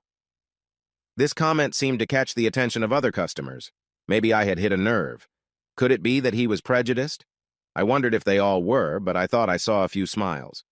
"You see," I continued, "Digger thinks of himself as a person, not a dog. Maybe that's on me. Should I have told him he's really a dog? But when do you share that news with your best friend? It would be like telling a child that Santa Claus isn't real. Not that I've had to do that. Maybe you could go talk to him for me." "I wouldn't do it this evening, though. He's a bit upset with you right now. But maybe later, when he gets to know you better. When he realizes you're not the unpleasant person he thinks you are." By then, the smiles of the other patrons had turned into light laughter. "Anyway," I said, reaching out my hand across the bar, "where are my manners? My name's Stoney." "Bob," the bartender replied as he shook my hand. His grip was a bit strong. In that handshake, I realized he was a frustrated man stuck in a remote place after a long, rainy season. With all that, plus a cyclone looming, he probably had every right to be short-tempered. But just because you're frustrated doesn't mean you can be unkind. He had the size to bully most people, but not me. When he tried to squeeze my hand too hard, it didn't work.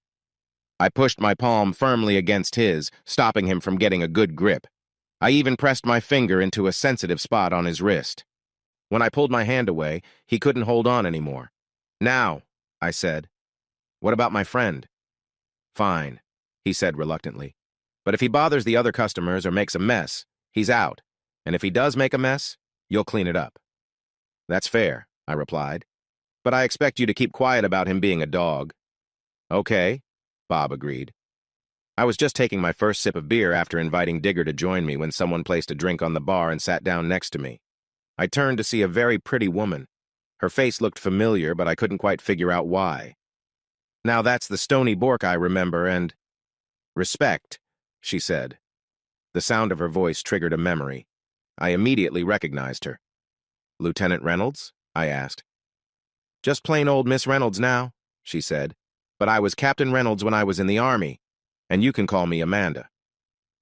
Lieutenant Amanda Reynolds had been in my battalion's headquarters unit when I served as a commando. She was part of the Army but worked with the 3rd Commando Regiment as a technology specialist. She and Tommy would occasionally team up. I had seen her a few times when I visited Tommy at headquarters. Although her last name was Reynolds, her mother was from a Latin American country, which was clear from her looks. She had been strikingly beautiful 7 or 8 years ago, and she still looked great. The big change from then to now was her outfit. Back then, her loose camouflage uniform concealed her shape. Now, her jeans and shirt showed more of her figure in a modest way. If her appearance was any sign, her Hispanic heritage was evident in her skin, brown hair, and dark eyes. Her figure had a classic hourglass shape but was not overly full, matching her height of about 5 feet 8 inches. She appeared just as fit as I remembered her. Back in those days, officers and other ranks didn't interact much, so we only knew each other slightly. I thought she hadn't noticed me, but maybe I was wrong. I reached out to shake her hand. "I may be a woman," she said, looking down at my extended hand, "but that doesn't mean I'm naive. I saw what you did to Bob. He's still in the back trying to get feeling back in his hand." "You'll be fine," I assured her, "as long as you don't try to intimidate me. Those who try to bully me get that kind of response." With that, she relaxed and shook my hand. I felt a sudden spark as our palms touched, and her eyes widened in surprise. "I should get back to work," Amanda said, hesitating as we let go of our handshake. "I just started my break when you came in. There was something familiar about you, though you didn't have the beard and long hair last time I saw you. I realized who you were when you introduced yourself to Bob. It was quite a surprise. How long are you staying in town? I'd really like to catch up and talk about the past," she added. "I think I'll be here for a while," I replied. "I've picked up some work fixing damage from the recent storm, so I'll likely be here for months, not just weeks." "And you?" I asked. "Are you from here, or just passing through like me?" "I was just passing through," she said. "That changed when my truck broke down as I was leaving town." That was back in November. People say if you spend a rainy season in Williston, you become a local. So I guess that makes me a local now. I was lucky to get a job at the hotel. It also comes with meals and a place to stay. I wouldn't have liked waiting out the heavy rains or a storm in my tent. "And is there something going on between you and Bob?" I asked. "I know it's not my place to ask, but he's at the other end of the bar staring at me. I wouldn't want to get in the way of two people who like each other." Amanda had just raised her glass to finish her drink when I spoke, and she accidentally sprayed it across the bar. "Only in his imagination," Amanda replied. "He's been trying to get my attention since I started working here, but I've managed to keep him at bay. That's probably why he's so annoyed. Of course, he might also be upset because you're chatting with me and keeping me from my job." With that, she stood up and walked to the other side of the bar. "Another drink?" she asked, pointing at my beer. "Why not?" I said. "I'd rather be here talking to an old friend than anywhere else." We talked until the pub closed, and I headed back to my camp.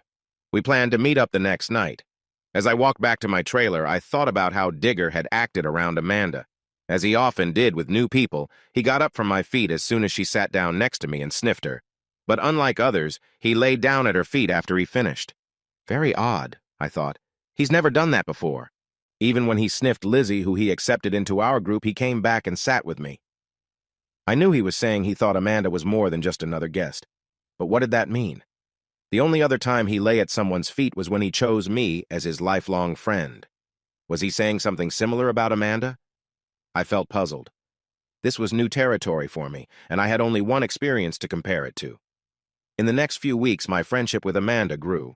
But that's all it was. Friendship. Even though we had felt a strong connection when we first shook hands, I didn't want to get involved in a romantic relationship again. It seemed that she didn't either. I understood part of my hesitation, but it wasn't until we went fishing together on one of her days off that I learned why she was careful about taking our friendship further. That fishing trip happened on her second day off after I had arrived in the town. She was only allowed one day off each week Tuesday, the slowest day for the pub to enjoy as she pleased. She told me that Bob would still have her working if she was around the pub. I was working as a contractor, so I could choose my hours to fit her schedule.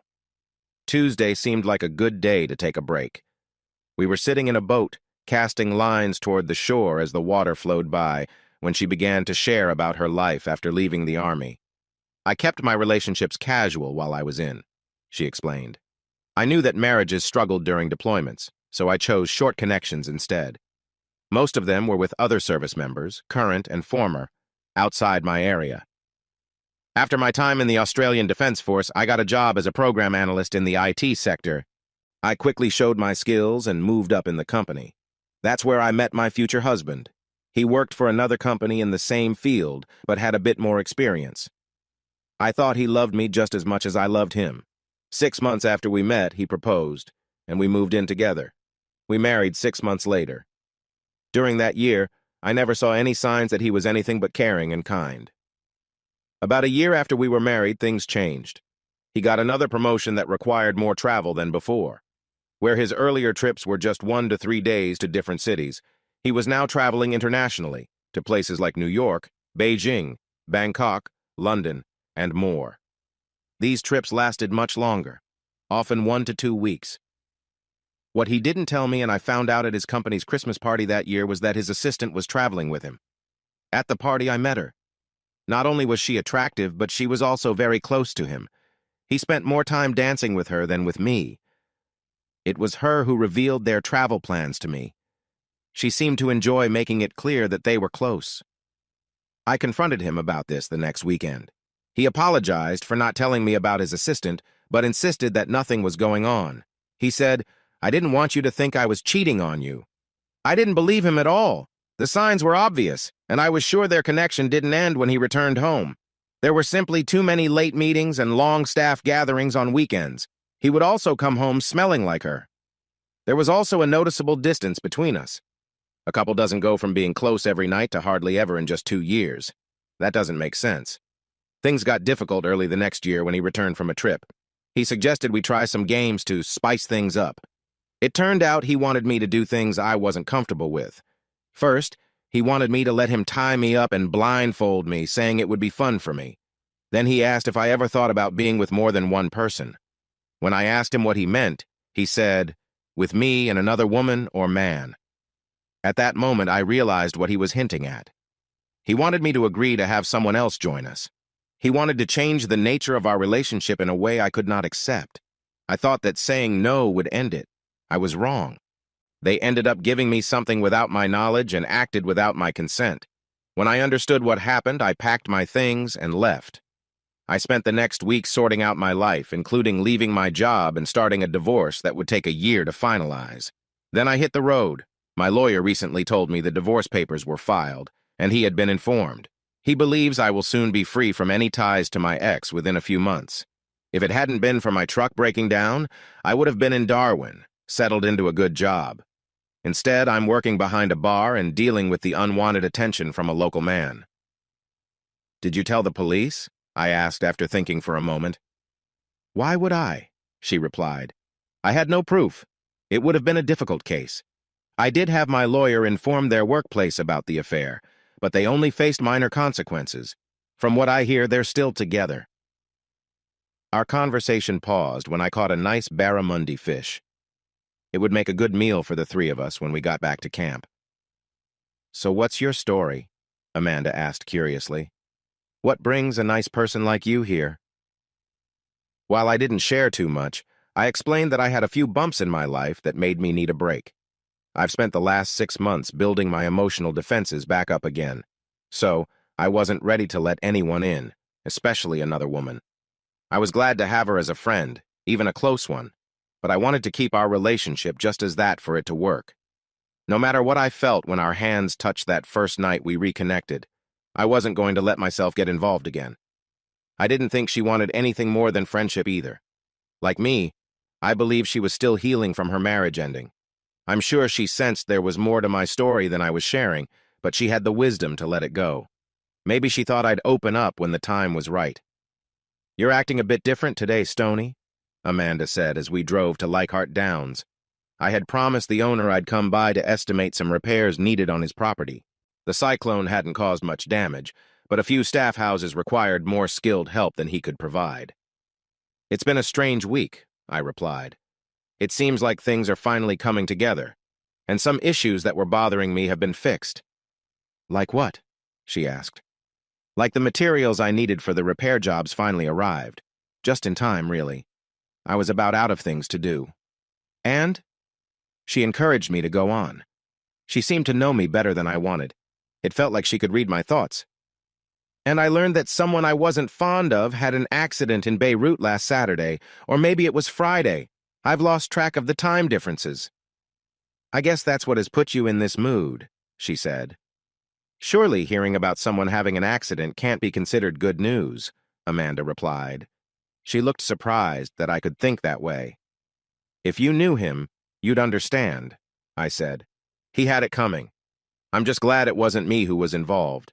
If I'd been, it would have caused a lot of trouble. I had the chance to do something about him before, but I realized how far-reaching the effects could be. I decided it was better to let someone else handle it. Just knowing he's gone is enough for me. When I find out who was behind it, I'll send them a thank you." "I think I might know who it is, but I need to confirm it when I'm back in town. I don't want to make assumptions." I didn't mention that I had already asked Tommy to send a condolence card in my name to Marcus De La Rosa. Amanda seemed a bit distant for the rest of the day. I could tell she was wondering what kind of person I really was.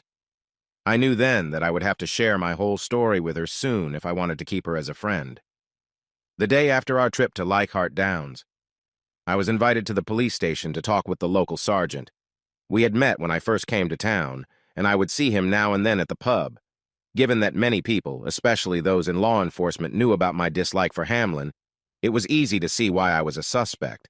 That suspicion only grew when it came out that I had been away for a while. Fortunately, I had a strong alibi. I could show where I had been at any time since I left home, and I could confirm that I was working in Williston when Hamlin was killed. Sergeant Pike admitted it would have been impossible for me to sneak away to Beirut and come back without being noticed. However, he suggested that maybe I had hired someone to do it. "As soon as you find any evidence for that idea, just call me," I told him. "I'll come back and turn myself in. If I've moved on by then, I'll be working at Leichhardt Downs. After that, I'll head to Cairns for a break. But don't expect me to hold my breath waiting for your call." A couple of weeks after my talk with Sergeant Pike, I learned that my troubles with Hamlin were the least of my concerns. It turned out I had another issue closer to my temporary home. One evening, as I walked into the hotel bar towards my usual seat, the publican stopped me. He was focused on Amanda, who was behind the bar serving customers. I didn't see him until he stepped in front of me. "We need to talk," he said, raising a hand to stop me. Thankfully, Digger let out a low growl, which made the publican pause. He quickly changed his approach. "Outside," he ordered, leading me out to the pub's porch. "What's going on, Bob?" I asked. He seemed upset about something, and it looked like this was the moment he wanted to discuss it. "You're getting a little too close to Amanda for my liking," he said, "so I thought I should make things clear. She's my girlfriend.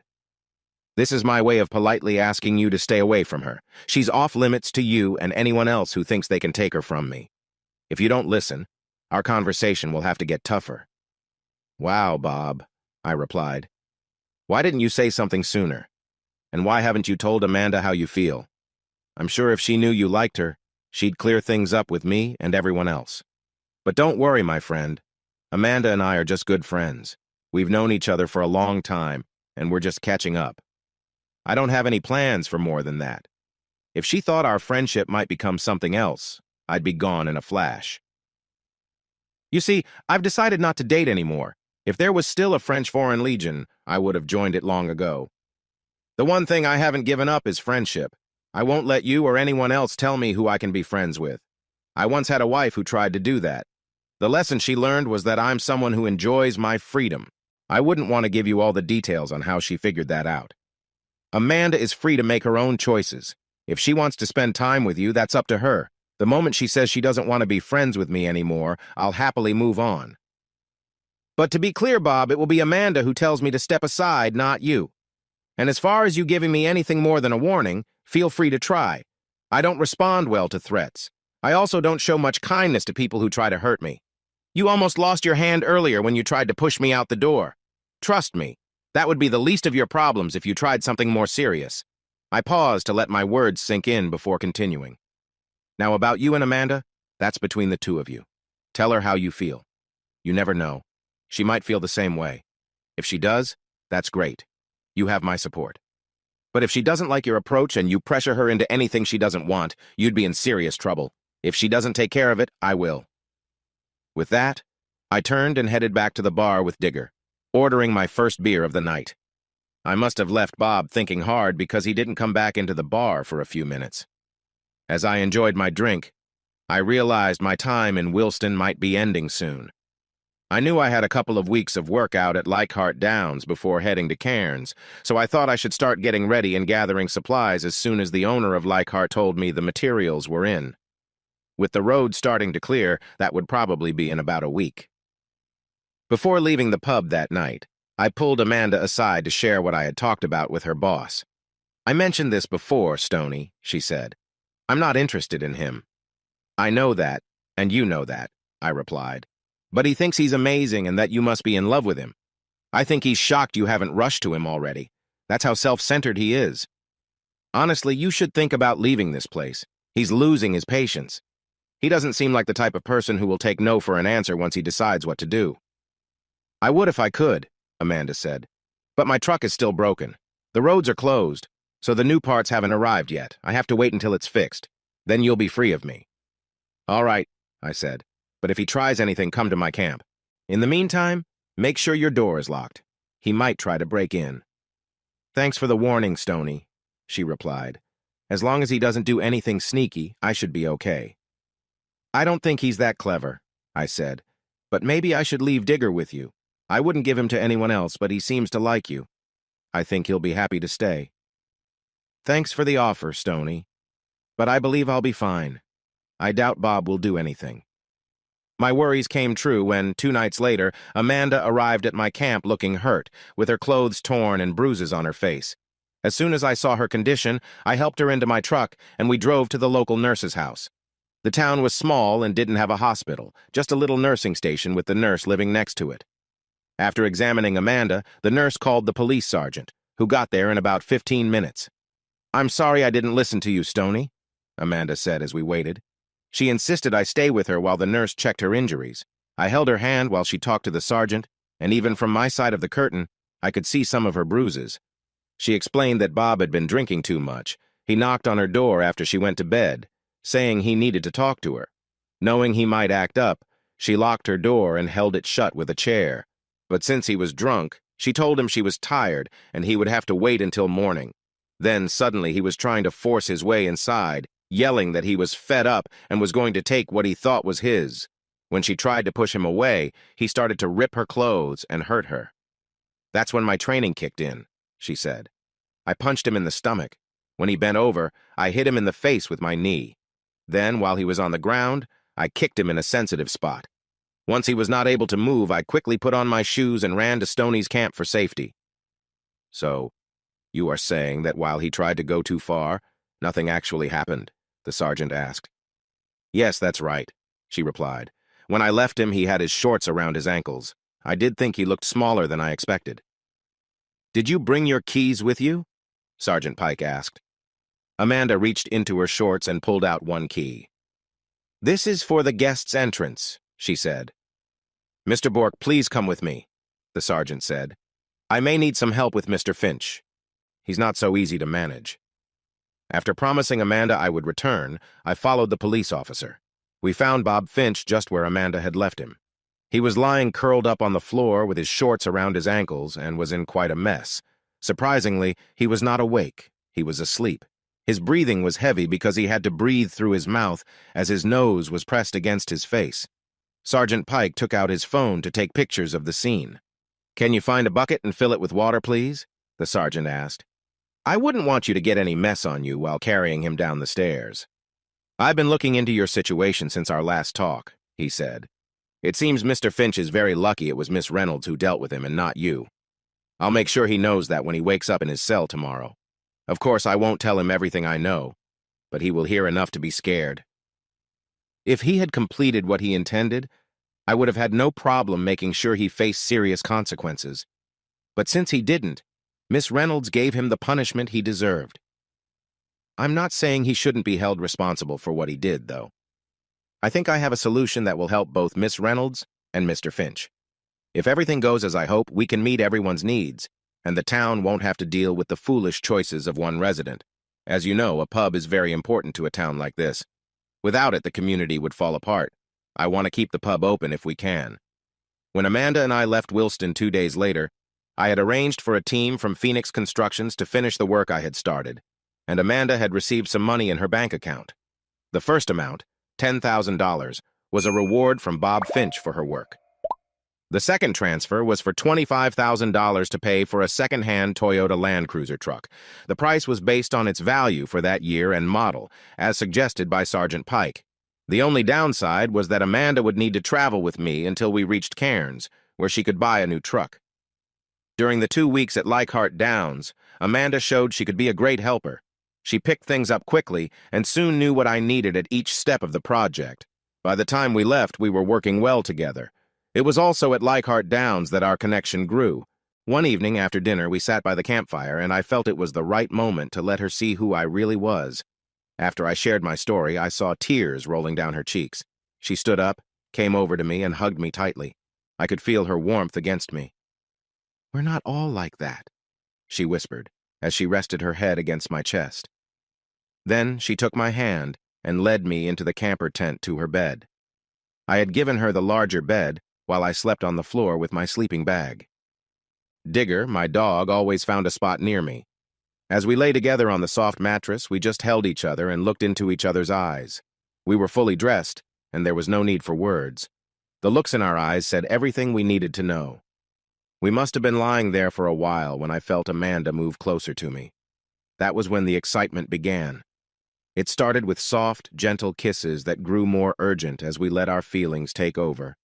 Soon, our kisses were filled with energy and enthusiasm. In no time, we were peeling off our light clothes to feel closer. We both had changed into comfortable shorts and polo shirts after work and had kicked off our shoes at the bottom of the stairs. It didn't take long to take off the rest. Before I knew it, I was in my swim trunks, and Amanda was in her undergarments. With a quick motion, I removed her bra, feeling a rush of joy. I leaned in, showing her affection. She made a soft, happy sound, and I noticed how much she enjoyed it. "Yes, I've been waiting for this," she said, her voice filled with excitement. "Where have you been?" I changed my focus, and Amanda made a move to grab a pillow, trying to hold back her reactions as she enjoyed the moment fully.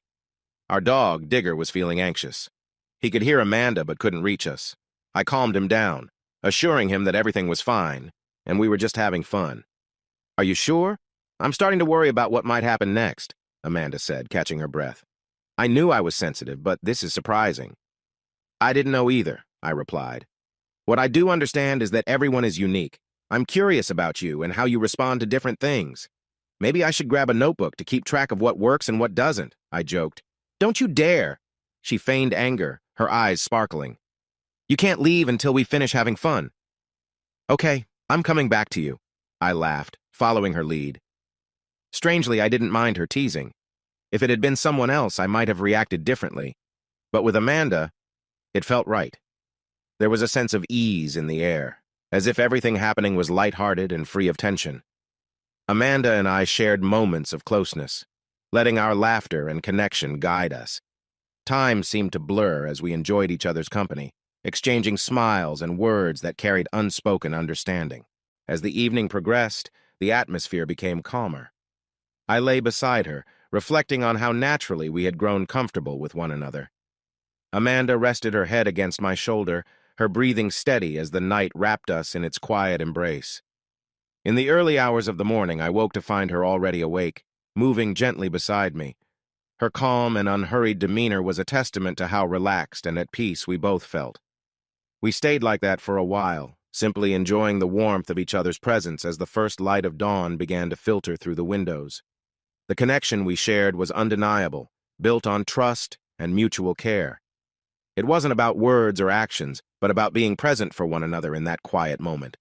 The rest of the world faded away, leaving just the two of us, content and at peace.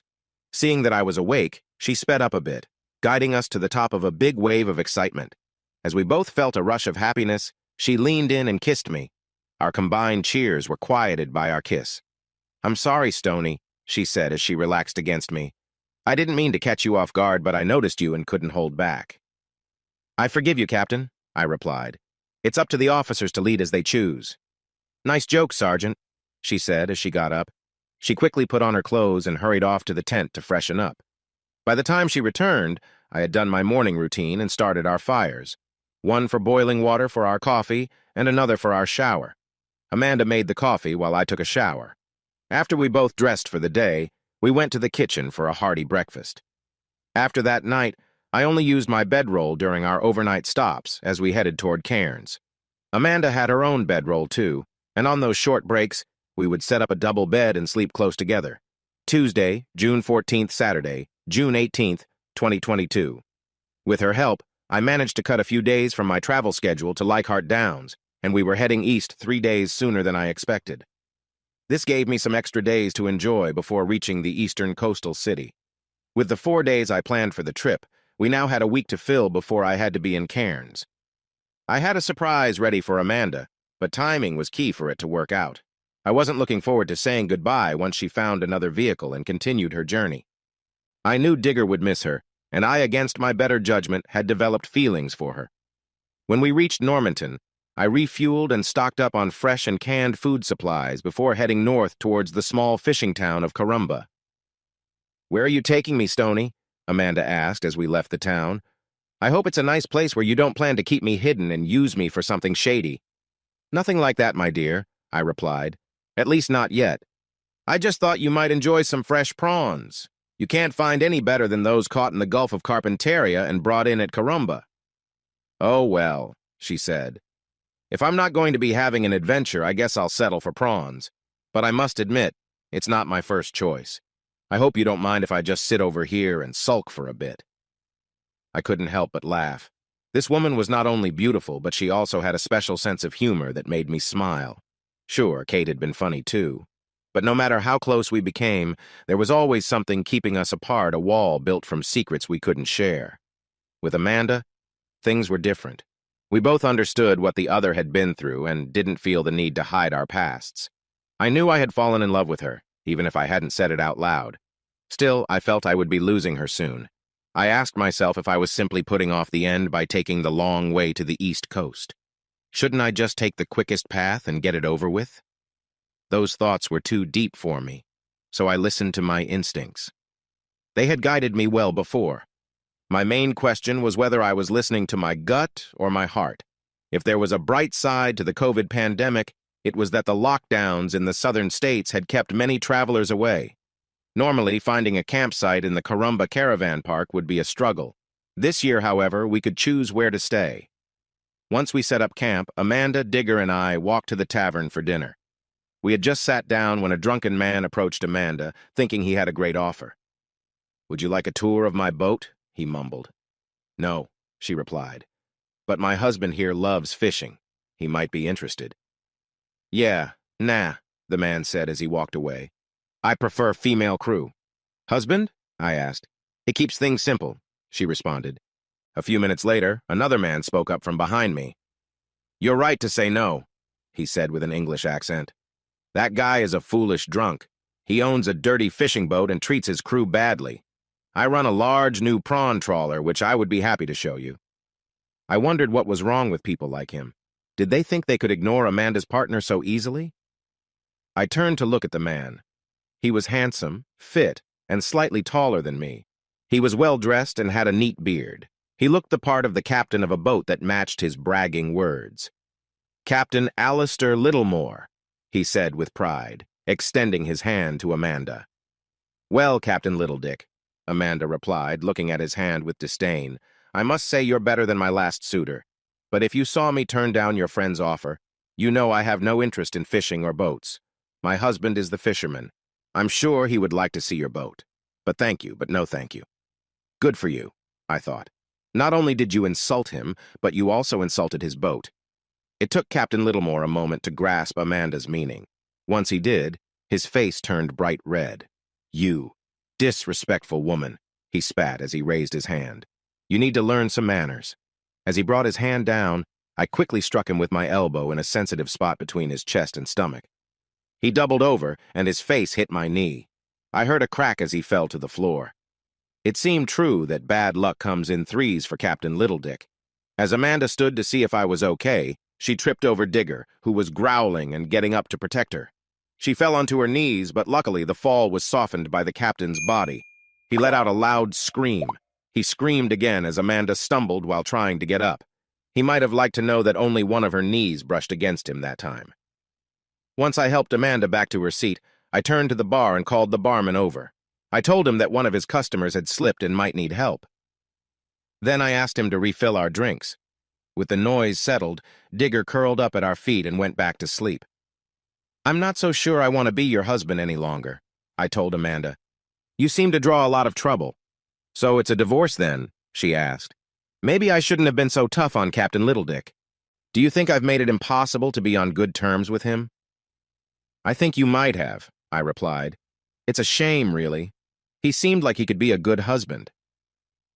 You two should think about putting on a show together and going on the road, said a voice with a Scottish accent as its owner walked over from the other end of the bar. That was the funniest thing I've seen in a long time. These guys don't seem to get it, I thought as I stood up to meet Amanda's next date.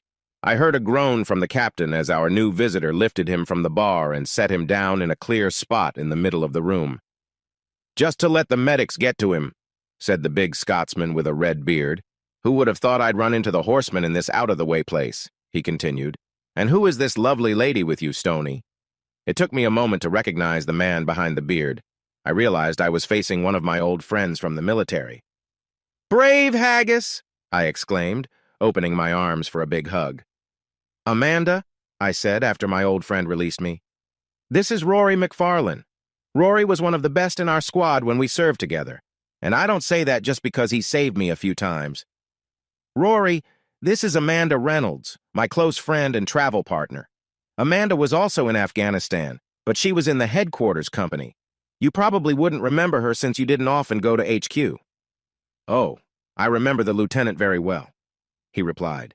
She was someone every soldier noticed. But you kept to yourself. We used to call you Aphrodite, a fun nickname for the beautiful one. We all knew you were out of our league, so there was never any disrespect. I'm glad you shared that, Rory, Amanda said. Aaron never talks about those times. Who is Aaron? Rory asked. I don't remember anyone named Aaron with us. Do you recall an Aaron, Stoney? I'm afraid not, I replied, trying not to laugh. Well, there was one Aaron during my time, but he wasn't much of a soldier. His officers probably hoped he wouldn't come back from his missions. Is he your ex-husband or something? Rory asked, looking back at Amanda. In a way, she answered. I just found out tonight that he plans to divorce me. Her voice trembled, and she lowered her head. She's heartbroken, I told Rory as I held her close to comfort her. It seems these situations happen often, and he worries about what might happen if she ever gets involved with someone else. He thinks the best thing for them is to part ways. The man felt overwhelmed. We came here tonight to enjoy some food and drinks, but I think I should take her back to our camp and help her talk to her husband about being a better partner. he said. But Aaron, Amanda said, lifting her head from my chest, you promised I'd get to enjoy those big prawns you talked about on the way here. She smiled widely, her eyes sparkling. The tears she had were from laughter. I watched the changes in Rory's face. It started with anger, then turned to a smile, and finally he burst into laughter. You two are a real joke. You fit well together, he said once he calmed down. Now what's this about husband and wife? Come eat with us, I said, and we'll explain everything. But to keep it short, no, we aren't married, not to each other or anyone else. While we talked, a paramedic arrived, took Captain Littledick, and drove him to the small hospital in town. Over dinner, Amanda and I shared a bit about our lives since leaving the service. I mentioned that I returned to my work and had married a lawyer, but that didn't last. Now I lived in a small place by a river near Morton City. Amanda's story was similar, but she revealed something new. It turned out she had liked someone while serving in Afghanistan but couldn't act on it. She had never shared this with him or anyone before. By the time I got out, it was too late, she said. He had already married. I ended up with someone who wasn't good for me. I left him and my job and decided to take a break from everything. Our marriage is long over now. Stoney helped me out of a tough spot, and here we are. But enough about us, I said when Amanda finished. What brought you here, Rory? I teased him a bit. Even though Karumba is a nice place, the night showed another side. It felt more rough around the edges than a paradise. If you remember, Stoney, Rory replied, I was pretty careful with money back then. Careful is putting it lightly, I laughed. You were extremely frugal. You even framed your first penny and hung it on your wall. You were never unkind, but you were very careful with your money. I remember how you could bargain like a street vendor in Afghanistan. I once joked that you'd be the richest soldier in a body bag. That's true, he replied. But what you didn't know is that the penny I had framed was an Australian coin from 1930, in good condition. There aren't many like it left. Today it could be worth about $30,000. When I got out of the military, he continued, like many of my fellow soldiers, I found it tough to fit back into everyday life.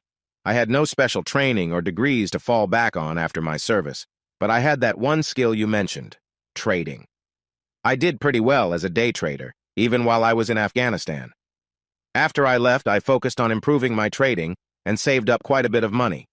I still trade and continue to do well, but I wanted something more meaningful from my earnings. Money and things didn't matter to me.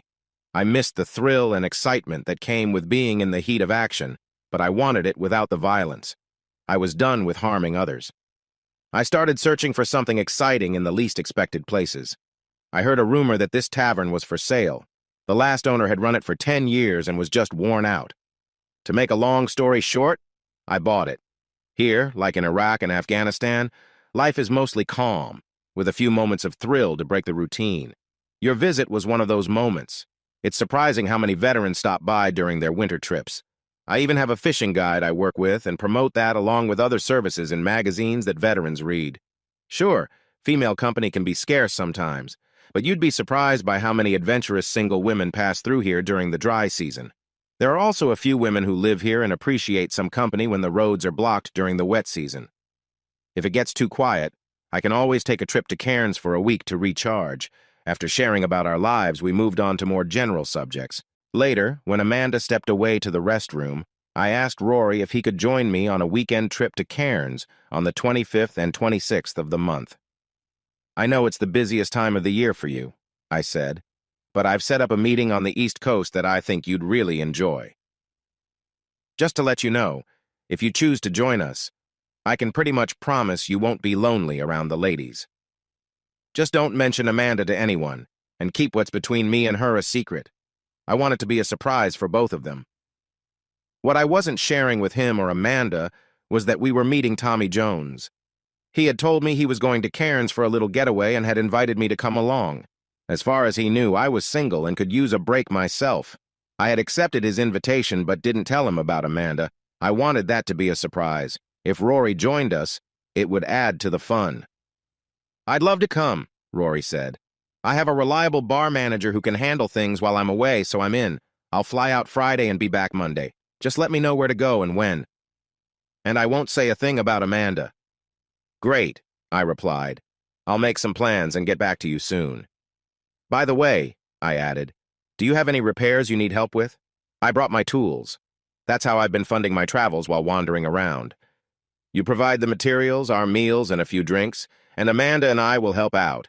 Just don't expect us to be comedians at that price. Entertainment will be extra. We were still laughing when Amanda walked in. Now I see why women like to go to the restroom in groups, she said as she returned to her seat. It's a bit much out there. I thought some of them might follow me in. Next time I need to go, Stony Bork, you're coming with me. So, what were you two laughing about when I came back? I explained our plans to stay for a few days to help Rory with some work at the tavern. I also mentioned that Rory and I were discussing a little extra for our entertainment during the stay. And what kind of entertainment are we talking about here? She asked. Just your normal trips to the restroom and fending off the odd, unwelcome attention, I joked. Sounds a bit unfair to me, Amanda said, a bit annoyed. I couldn't tell if she was serious. Have you thought about how that might backfire? For instance, she continued, what if I get a proposal from a charming and very good-looking fisherman with a big boat that I can't say no to? Are you okay with me going with him to see if it lives up to what he said? She's right, Rory, I replied after a brief moment. You should feel embarrassed for suggesting that. We all laughed loudly before diving into a huge variety of prawns and other fresh seafood. After finishing our important tasks and with a promise to have a few friends help him after they were done in Wilston, Amanda and I left Corumba the next Saturday. It was just a 2-day trip to Cairns, but I allowed a couple of extra days for any surprises or side trips. Before we left, I shared Rory's plans for his weekend in the coastal city. He would be at the same motel as Amanda and me on Friday night, but then he was booked into a resort for the rest of his stay. In exchange, he told me about some great camping spots for our trip. He assured me they were safe, on high banks overlooking the Mitchell River, away from any crocodiles in the water below. After 5 days on the road, exploring the fishing spots Rory mentioned, we arrived in Cairns late Wednesday afternoon. As much as we enjoyed camping, it felt nice to stand under a hot shower in a place with real furniture. Once we all cleaned up from our travels, we went out to find a Mexican restaurant for dinner. What Amanda and I loved most about being back in town was that we could enjoy a cozy night in a proper bed. The next morning, I let Amanda sleep in while I put on some shorts, a shirt, and my sneakers. I took Digger for a walk to a nearby park so he could take care of himself. We grabbed breakfast on our way back to the apartment. With a day to spare before picking up Rory from the airport, we decided to explore the city. It had changed a lot since my last visit. The city center was now one big open mall filled with trendy shops and hotels. I realized I would need to find out where the locals shop to pick up items for Tommy's surprise on Saturday night. Thinking the best way to get information was to ask someone at a store, I led Amanda into a nearby jewelry shop. I left Amanda browsing through the beautiful pearls and gemstones while I walked to the back of the store to ask the oldest staff member for help. After finding out where the biggest shopping mall in the city was, I asked her another question. I'm looking to buy a ring for my friend, I said. I want it to be a surprise, but I don't know her ring size. Can you help me find that out? And do you know a good place for her to get her hair and nails done on short notice? The ring size should be easy to figure out, she replied. But if you're looking for a special ring, I suggest going to our sister store in the mall at the south end of the city. They usually have better prices. I know just the spa for her. It'll take about 5 hours. What time should I book her in? She asked. After setting up a 10 o'clock spa appointment, she returned to help Amanda. When we left the store, Amanda was wearing a lovely pearl ring on a white gold band, and I had a business card for the spa with her ring size written on the back. Even though I could easily pay for the ring, I didn't argue when Amanda insisted on using her winnings from Bob Finch to buy it. She said it was a gift to celebrate her hard work and dedication. It's beautiful, I said as we walked out. It'll look great when I take you to dinner on Saturday night. What dinner? She asked, surprised and a little annoyed. Oh, I didn't mention it? I've booked a table at the Coral Cove Resort. I can't go to dinner there. I don't have anything nice to wear, she said. Neither do I replied. We can figure that out tomorrow. You men are impossible. You can't just tell a woman about this at the last minute. I need to get my hair and nails done. I've already arranged everything, I said. You're booked for that at 10 o'clock on Saturday morning. Now we just need to find you something to wear." "Oh, look," I said, pretending to notice something exciting. "There's a dress shop right there. That one in the window would be perfect for you." I didn't mention that the lady from the jewelry store had recommended it. An hour later, we left with 2 beautiful dresses, a couple of pairs of shoes, and some lovely accessories, all packed in fancy bags. It was getting late, so after finishing our day and helping Kate with her shopping, we returned to our apartment to drop off her purchases before heading to the hotel across the street for dinner and drinks. It was still quite early when we went to bed. We had a busy day and were tired, but not too tired to enjoy each other's company. Unfortunately, Digger's gentle whine, letting me know he needed to go for a walk, interrupted my plans for a slow morning. Amanda seemed to have the same idea because she had breakfast ready when we got back. With Rory arriving later that afternoon, we decided to explore the coast north of the city. After a pleasant lunch in Port Douglas, we headed back to Cairns to meet his flight. His plane was only a few minutes late. After we brought his things to his room, we went to a nearby hotel for dinner. It was fairly late when we returned to our apartments, where we had a nightcap before our friend left, and we settled in for the night. I woke up early the next morning and took Digger and the truck to a car wash I had noticed the day before. They also had a spot for washing dogs. By the time we came back to the apartment, both Digger and the truck looked great. Amanda had made breakfast for us while I was out and was waiting for me to put on the finishing touches. After I fed Digger and got ready, the eggs and toast were ready, along with the sausages and bacon she had kept warm. While enjoying a cup of coffee after our meal, we planned out our day. There was no rush, since we needed to drop Amanda off for her spa appointment first. Once we did that, and I promised to pick her up at 3 o'clock, Rory, Digger, and I headed to the mall. Our first task was to book haircuts and beard trims for both Rory and me, and they could fit us in an hour later. With that done, we looked for a menswear store. I had told Amanda the day before that I needed some new clothes. Rory finally agreed to spend a little money on something nicer for the resort than his usual shorts and shirts. When I left the store, I had everything I needed: a pair of dress boots, 2 pairs of trousers, a couple of dress shirts, and a lightweight jacket. I also picked up enough belts, socks, and extra clothing.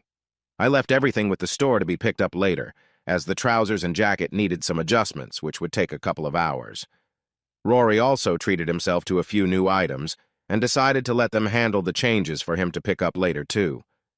I could tell he was feeling overwhelmed when he added up how much he'd spent, so I took him to a coffee shop and got him a long black before our hair appointment. When we got back to the apartments, I found everything I thought we needed for a big entrance to the resort for dinner that night. I even found a harness for Digger, our guide dog, so we wouldn't face any problems at the entrance. Digger sensed something was happening and seemed to smile when I first put the harness on him. The most important thing I found was the ring I wanted to give Amanda that night. It looked like the one I had bought for Kate, but instead of emeralds, this one had rubies. They suited Amanda's brown hair and eyes much better. It was only when I was dropping Rory off at the resort just after 2 o'clock that Saturday afternoon that I told him who he would be having dinner with that night. I said that for Tommy, I was bringing a friend, whom I hinted was a guy, and that any plans should take that friend into account. I haven't told Tommy who that friend is, so you will be a complete surprise. Just wait for the surprises I've planned for our friend Prancer this weekend. Tommy will have set up a room for you, so just ask for the booking in his name. Once you're settled, you'll probably find him by the pool surrounded by some friendly faces. After reminding him to keep quiet about Amanda, Digger and I headed back to town to pick her up from the spa. My heart raced when I saw her walk out of the building and into the foyer. She looked stunning. "What do you think?" I asked Digger as she came closer. "Wow," he replied, wagging his almost non-existent tail. He often says that when Amanda is nearby. He must have picked it up from me. He started talking to me after we left Morton City. One night, while sitting by a campfire, I used him as a sounding board. I had asked for his opinion, and he responded with a low howl, which he has now turned into many sounds as our friendship grew. Sometimes it felt like he was talking in full sentences. When Amanda reached me, she gently held my face and kissed me softly. "Thank you, my dear," she whispered as she pulled me close. "If I thought it wouldn't mess up my hair, I'd be all over you right now. But you'll definitely get my full attention tonight. You're not going to be able to walk tomorrow." "And hopefully neither will I," she replied with a smile. She leaned down and kissed Digger gently on the nose. "And thank you for the kind words, too, Digger," she added. On our way back to the apartment, I suggested we pack an overnight bag. "Just in case we want to stay for a night or two," I told her. When she emerged from the bedroom, fully dressed for the evening, both Digger and I exclaimed, "Wow!" She wore a stylish burgundy dress that flowed gently, modestly covering her figure while still looking elegant. The skirt reached her knees. Her feet were in black sandals with a small heel, and the straps wrapped securely around her ankles, showing off her nicely polished toenails. The heels were a comfortable height. As she turned to show off her dress, it flared enough to tease at her legs without going too far. I noticed the back of her dress dipped modestly, enough to give a hint that she wasn't wearing a bra. The only piece of jewelry she wore was a simple pearl ring she had bought for herself a couple of days earlier, perfectly matching the color of her fingernails. What stood out to me most was that, unlike other women I had known, she wasn't trying to show everything she had. This made her feel different and eased my mind about the plans I had for later that night. I wore black dress boots, khaki pants, a white shirt, and a navy blazer to match her outfit. Amanda gave me a confused look as I placed a patch over my left eye and put on dark sunglasses after parking the truck. I thought the patch would help create a stronger image after what happened before. Her expression turned even more puzzled when I fitted Digger with his guide dog harness and opened her door to help her down. It was only as she stepped down from the truck that I noticed she wore some delicate undergarments. A few uncomfortable memories flashed through my mind as I helped her adjust her dress once her feet were firmly on the ground. I silently hoped I would be the only one to see her in the dress tonight. For the first time in months, I felt a wave of insecurity wash over me. That's when I decided to wait until we were in our room at the end of the night, before asking her my big question. "I love you," I whispered in her ear before letting her go. "I love you too," she replied, stepping back and holding my shoulders. "Now that we've talked about the important thing that's been on our minds for a while, are you going to tell me your plan?" "Just follow my lead," I said. "I think you'll enjoy it." "How do I look?" I asked, lifting my sunglasses and making a funny face. "Like a silly person," she laughed. "You've been making that face a lot lately. Not just silly, though. Sometimes just a bit foolish." "Thanks," I said. "That's exactly the look I wanted. I just hope the wind doesn't change while I'm acting silly. I wouldn't want to get stuck like this." "So do I," Amanda said. "I'd be quite sad to think I passed the chance to be with the captain of a big boat only to spend my life with a funny-looking guy." We were still laughing as we walked into the resort's main area. After checking in and having our bags sent to our room, we headed to the bar, where I quickly spotted Tommy and Rory at a table with 6 lovely women. He had obviously followed my suggestion and made sure we had a third man in our group. I wondered how they would handle having a larger group tonight. I paused for a moment at the door. The last time I'd seen women dressed like my friends' companions was at Mitch's wedding when everyone wore their best party outfits. I had to admit that none of the women at the table had dressed quite as boldly as Kate had on that memorable night. I'm not sure if it was Amanda's charm or the fact that she was with a blind man and his guide dog, but silence fell over the bar as we entered.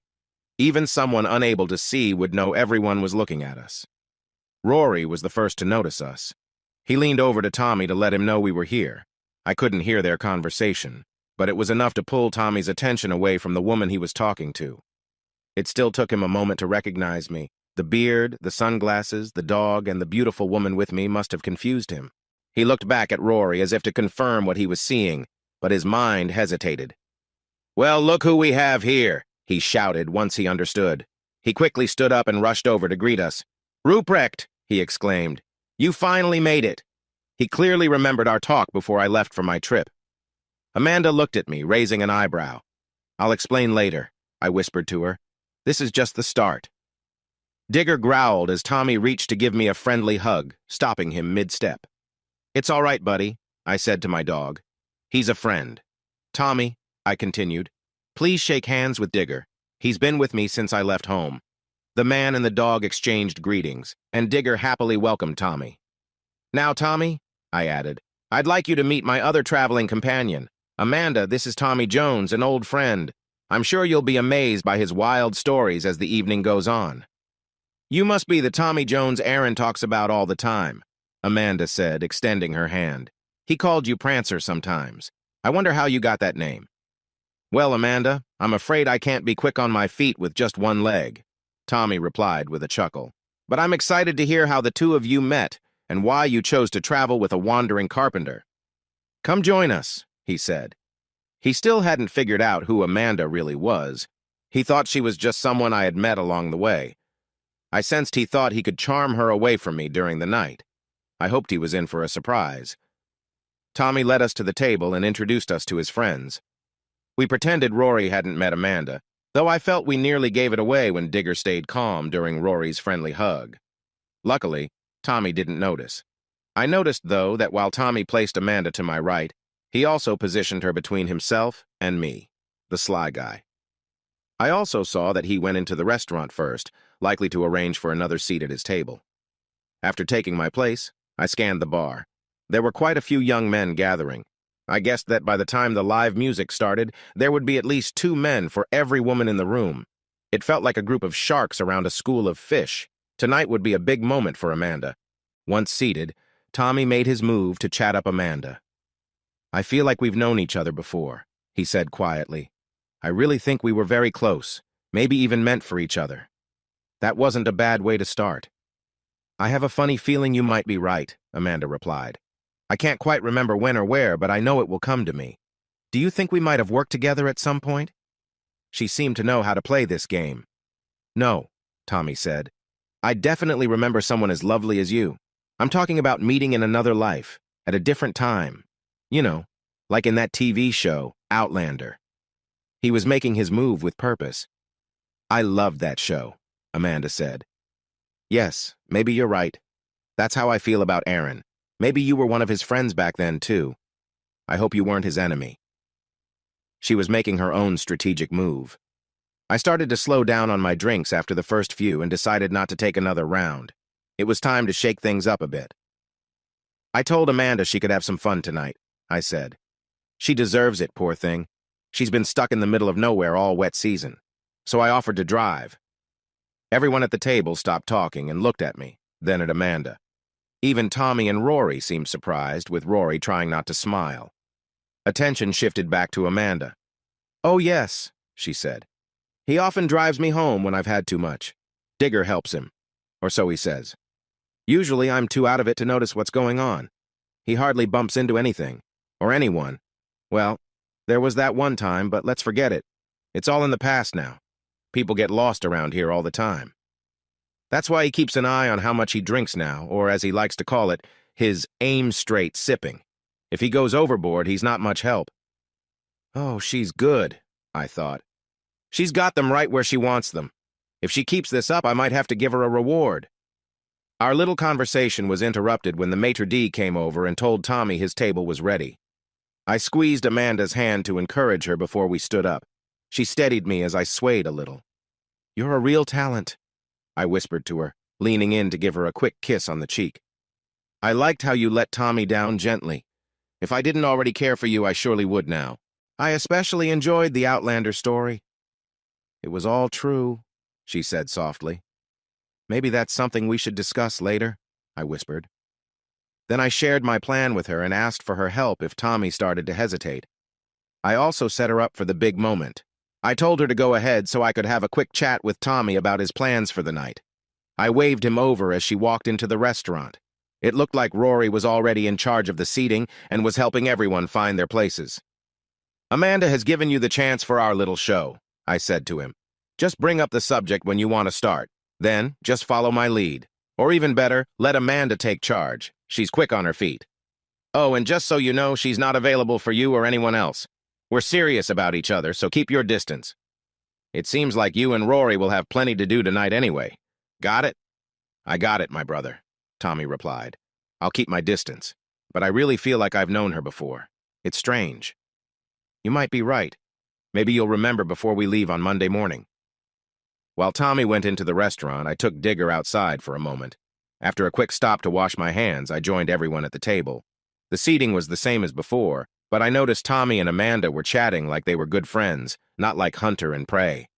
I also saw him paying more attention to the other women at the table, which was a good sign. After all, they would be taking care of his needs later, not Amanda. Thank you, Amanda mouthed as I sat next to her. I would have hated to get in the way of two friends like you, she whispered as I leaned down to hear her. It's all good, I whispered back. I told him about us, and he understands now. He still thinks he knows you from somewhere, though. I'll let him think about it overnight. If he hasn't figured it out by morning, we'll have to help him. It might drive him a bit crazy otherwise. After a nice dinner, the conversation turned to how the three of us men became such close friends. That was when Tommy took over. War makes strange allies, he said, looking at the women but making sure others in the restaurant could hear. You end up relying on people you might not connect with in peaceful times. You build bonds with them that are sometimes stronger than family ties.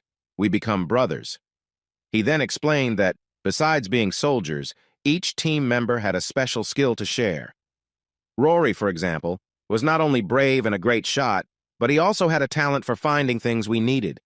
He was a master at bargaining, able to get anything we needed, whether it was supplies for a mission or just something to make our time at camp easier. We'd tell Rory what we wanted, and he would magically make it happen. I was a computer specialist, he explained. When I wasn't out in the field with my team, I was at headquarters, sorting through information we gathered from computers we found during our missions. I could almost sense the wheels turning in his mind as he tried to explain. Amanda seemed to notice his struggle too. Her smile grew wider, and her eyes sparkled when Tommy finally stopped talking.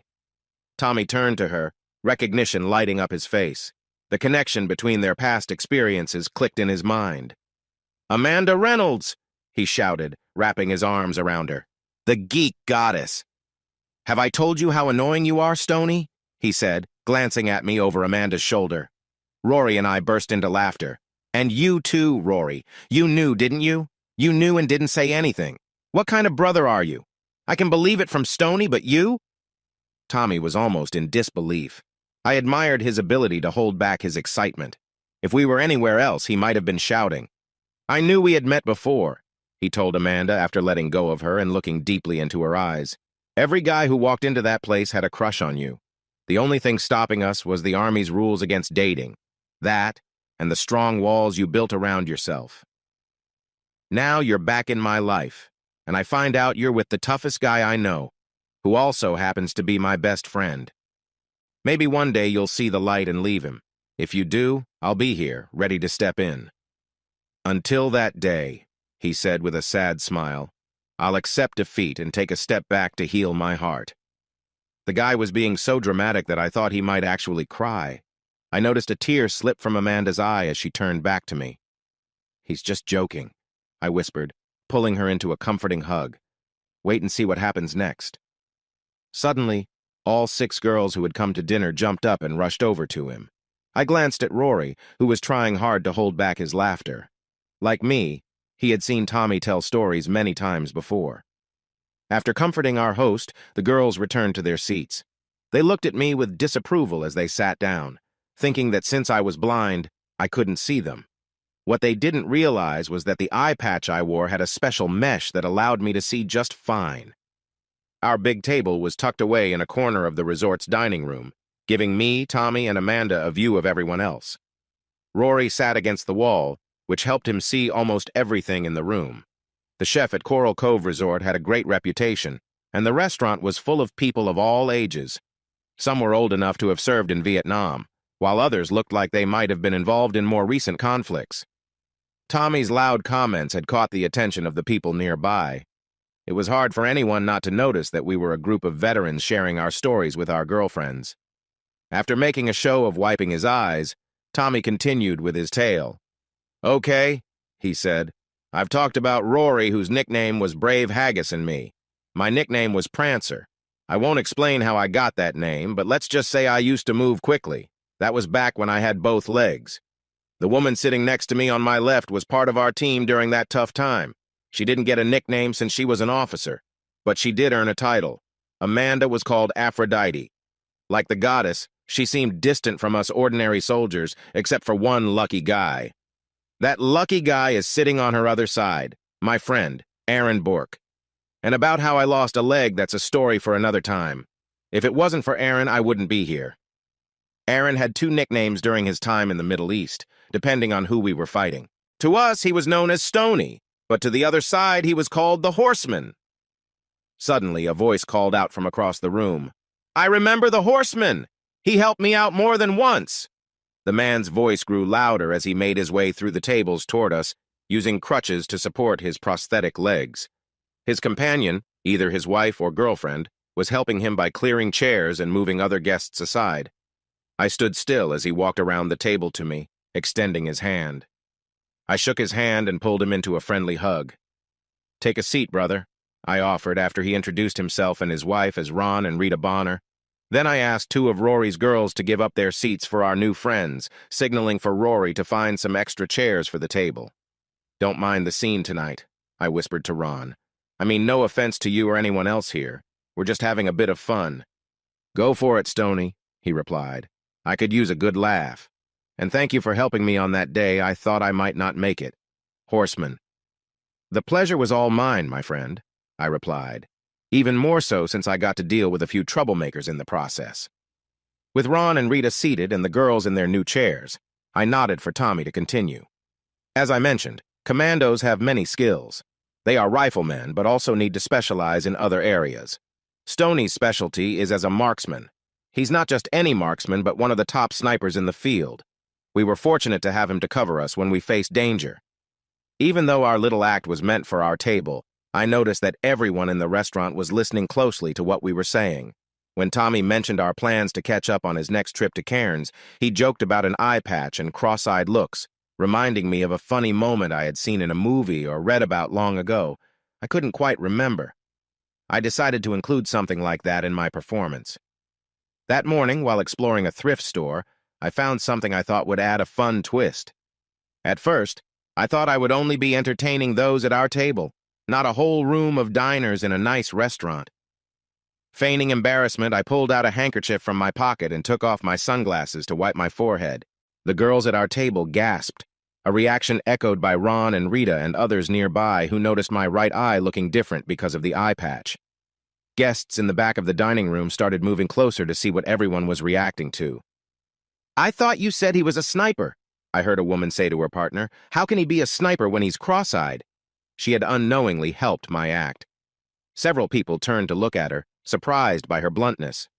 "Oh, that's simple, ma'am," I said, adjusting my patch to cover my right eye. "I use my good eye." Laughter broke out in the dining room, followed by loud applause. "The problem is, it really bothers me," I continued, lowering my head as if to rub my eye.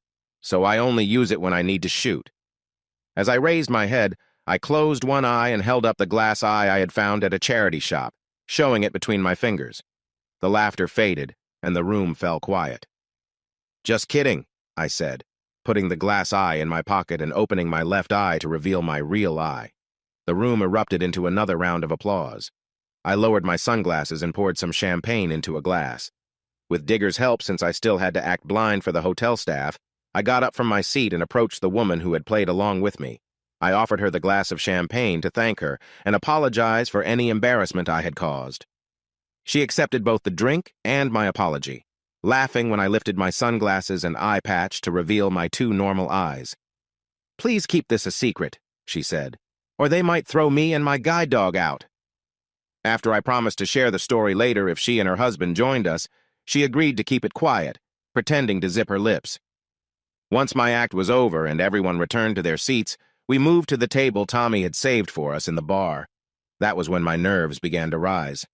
As we sat down, I remembered a similar moment from my past. It was during a time that had hinted at Kate's unfaithfulness. I wondered if something similar would happen with Amanda. Samantha was different.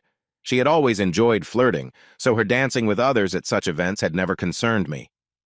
Charlie and I also hadn't been together long enough for it to matter. As we entered the bar, my earlier thought was confirmed. While we had been dining, the bar had filled with new people.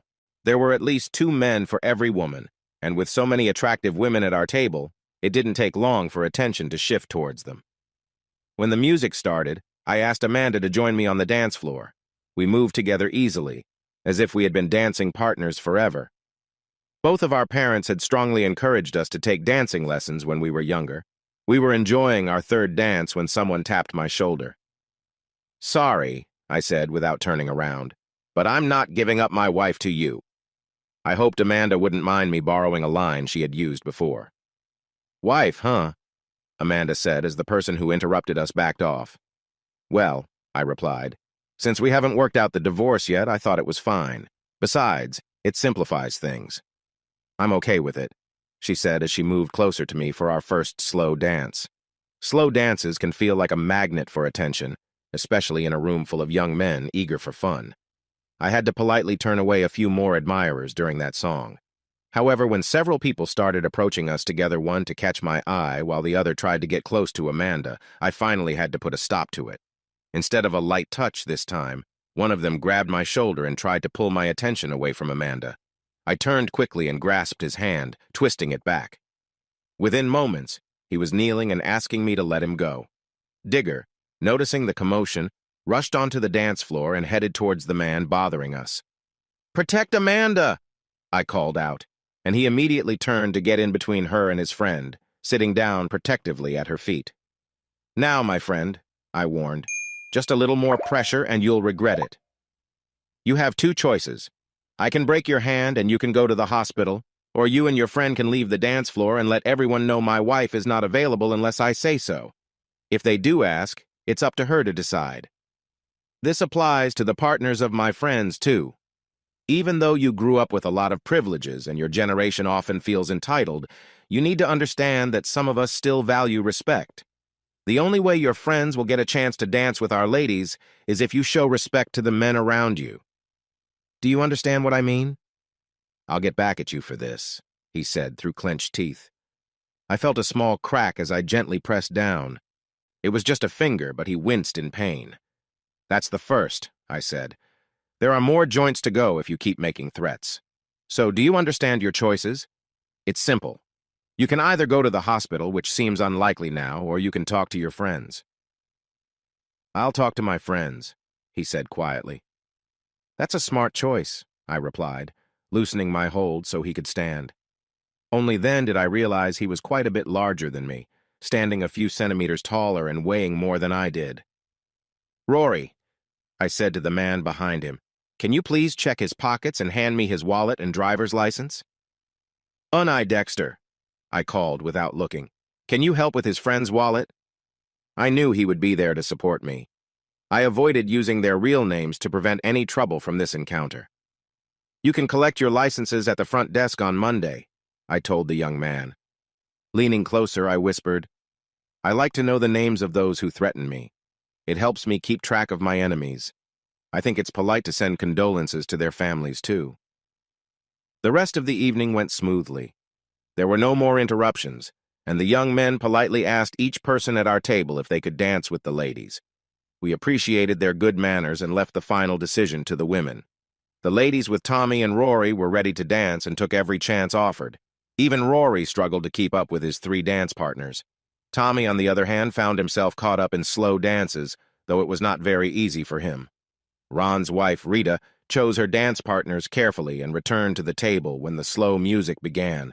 Amanda turned down every invitation, saying she preferred dancing with her husband. Her loyalty was both admirable and tiring. By the end of the night, I wasn't sure I could keep up with my role as a husband when we returned to our suite. My worries turned out to be unnecessary, though, as my energy was refreshed after we showered together. We settled into bed and shared some deep moments together. We finally fell asleep, exhausted, but only after comforting each other several times.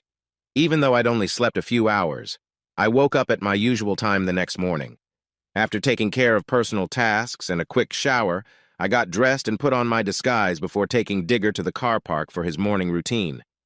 When we returned to our room, he was well fed and had a good drink. On our way back to our room, I stopped at the front desk and asked them to send an unopened bottle of champagne and a couple of glasses to our room as soon as possible. I suggested they leave it on a trolley in the hallway so I could pick it up later. Amanda had already been up and had ordered a room service breakfast for us. It arrived just as I got back. "There's another trolley outside," the staff member said softly as he left. During breakfast, I decided to talk about the one thing that was holding us back. "When we left Wilston," I said while we enjoyed our coffee, "I thought you'd be with me until we got to Cairns. The plan was that after we reached the East Coast, you'd find a new vehicle and continue your journey. A lot has changed since then, I'm curious if that's still your plan. What do you think has changed that would make me change my plans? Amanda asked, a hint of mischief in her eyes. I thought, this isn't easy. She had me feeling uncertain now. Well, I started slowly. For one, the nature of our relationship has changed. We started as friends, but our friendship has grown deeper, and I've even used words I never thought I'd say again. I'll admit that saying those words surprised me. But what surprised me even more was hearing you say you loved me too. Now I just need to know if you really meant it or if you were responding to my feelings in that moment. After what you've shared about your past relationships, Stoney, Amanda replied, I can see why you might doubt it. But I meant every word. I've had strong feelings for you since the first day you walked into the office many years ago. I'm not sure if it was love, desire, or just a passing fancy. Sadly, due to what Tommy mentioned last night, I couldn't figure it out while we were still in Afghanistan. By the time I felt ready to act on my feelings, you had left the commandos and were living a normal life. Once I found out you had gotten married, I chose to set aside any feelings I had and focus on my own life. As you know, my marriage was as troubled as yours, and things got even worse when my truck broke down in Wilston. I was feeling very low when you came into my life. You were the strong friend I needed at that moment, and it felt like fate brought you to me. But as I tried to keep our relationship friendly, my feelings for you started to break free from the constraints I had put on them so long ago. They finally escaped during that night on Leichhardt Downs and have been growing ever since. During our time together, I discovered 3 important things about you. First, you are a kind, caring, and loving person. Second, you are a loyal and brave friend. However, I also learned that you can be a harsh and unforgiving opponent. Although I cared for you before last night, I must admit I felt a bit scared of you. But the way you handled that young man showed me I had nothing to fear. I realized your tough side is balanced with kindness. You could have hurt him badly, but you chose not to. You made your point without going too far. I found myself wondering why those women thought they could act without consequences. But in the end, they too faced their outcomes, just like their partners. So, to answer your question, she said, I have paused my travel plans. If you want me to stay, I would like to be with you for the rest of your journey, whether that's just to Morton City or for the rest of our lives. I'm really glad to hear that, I replied, lifting her to her feet and embracing her. That works perfectly with my plans, too. After sharing a soft kiss, I gently placed her back down and stepped into the hallway to get the other trolley. Amanda looked surprised when she saw the champagne. While she wasn't watching, I went to the closet to get the ring box from my bag. After pouring the drinks and setting them on the table, I knelt down and presented the box to her. Amanda Reynolds, I said, I've thought a lot about my feelings for you and have decided that instead of ending our marriage as I planned after your affair with Captain Littledick, I want to make our marriage real. Will you change your name from Reynolds to Bork? Does this mean no more flirting with rich, charming sea captains? She asked. I'm afraid so, I said. But it also means you'll live life as the wife of a struggling carpenter and stay with him in his small home by a river near a big city. Remember, sea captains are often away, while carpenters are home most of the time. That's true, she said. Give me a moment to think. Okay, I've thought about it, she said quickly. And I have to say, I will say yes. Yes, Aaron Bork, I will accept your offer. As she said this, she embraced me tightly, and we tumbled onto the floor. Oh, Stoney, she said, pulling back a little, tears in her eyes. I've never been this happy in my life. After helping her back to her seat, I opened the box and placed the ring on her finger. It's beautiful, she gasped, holding it up. And it fits perfectly. How did you know my size? How did you know I love rubies? The size was easy to find out, I said. And for the rubies? I thought they matched your hair, eyes, and complexion better than anything else. Plus, you chose a red dress last night, so I guessed you liked red. As I stood, I lifted our champagne glasses to toast. To us, I said. May our marriage last forever. To us, Amanda replied. May we celebrate our ruby anniversary together someday. Our engagement has brought up one problem, Amanda said while we were cleaning up after our celebration. What is it, my love? I asked. Actually, it's 2 problems, she said. First, I need to inform my admirers in Karumba about our engagement.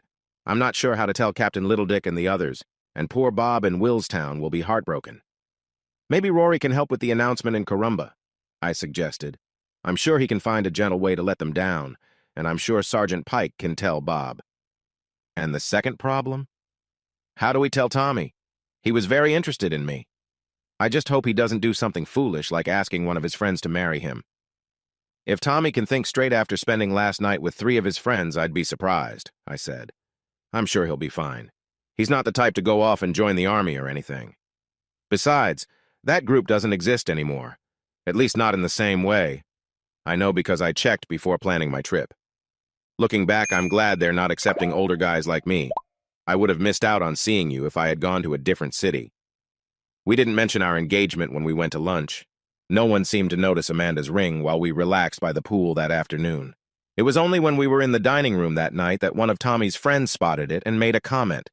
That moment changed the tone of the night. It was no longer just a get-together with friends, which included Ron and Rita Bonner and a few other veterans we had met before. Instead, it turned into a lively celebration that went on well into the early hours of the next morning. Tommy, being a good sport, handled the news well, even though he pretended to be upset when I looked his way. His one bright spot was getting to hug Amanda and receiving a kiss on the cheek for it. After a late checkout the next day, Amanda, Digger, and I went back to our rental apartment in town. We used it as our home base for the rest of the week, exploring the area's sights. It felt like a little honeymoon. The only thing that put a damper on our fun was a call from Tommy on July 1st. He told me that Nathan Kingston had decided to take his own life after finding out he would spend the rest of his life in prison and would be in protective custody. Apparently, he had managed to end his own life on the night of June 30th. For some reason, Amanda seemed more affected by the news than I was. Maybe it was because she didn't know him. I did. To me, he simply took a way out that was bound to come soon enough. If he hadn't done it, I would have made sure it happened eventually. But I would have wanted him to face some troubles first. He knew that too. I had sent him some hints while he was waiting for the final decision on his case. He was aware he had been given a tough sentence long before that news. Regardless of how beneficial being an informer could have been for him, there was only one clear end for someone who betrays their own. He needs to be stopped. The only person left from that time was Samantha, and only she knew where she was hiding. Wherever it was, she had the sense not to come back to Australia or go to any country that would send her back. Everyone else involved in the Morton City Law case faced their consequences. Those partners who avoided prison were either living on the streets or doing low-paying jobs just to get by. Most were single or recently divorced, and very few from the MCL staff would ever return to practicing law. In fact, MCL was no more.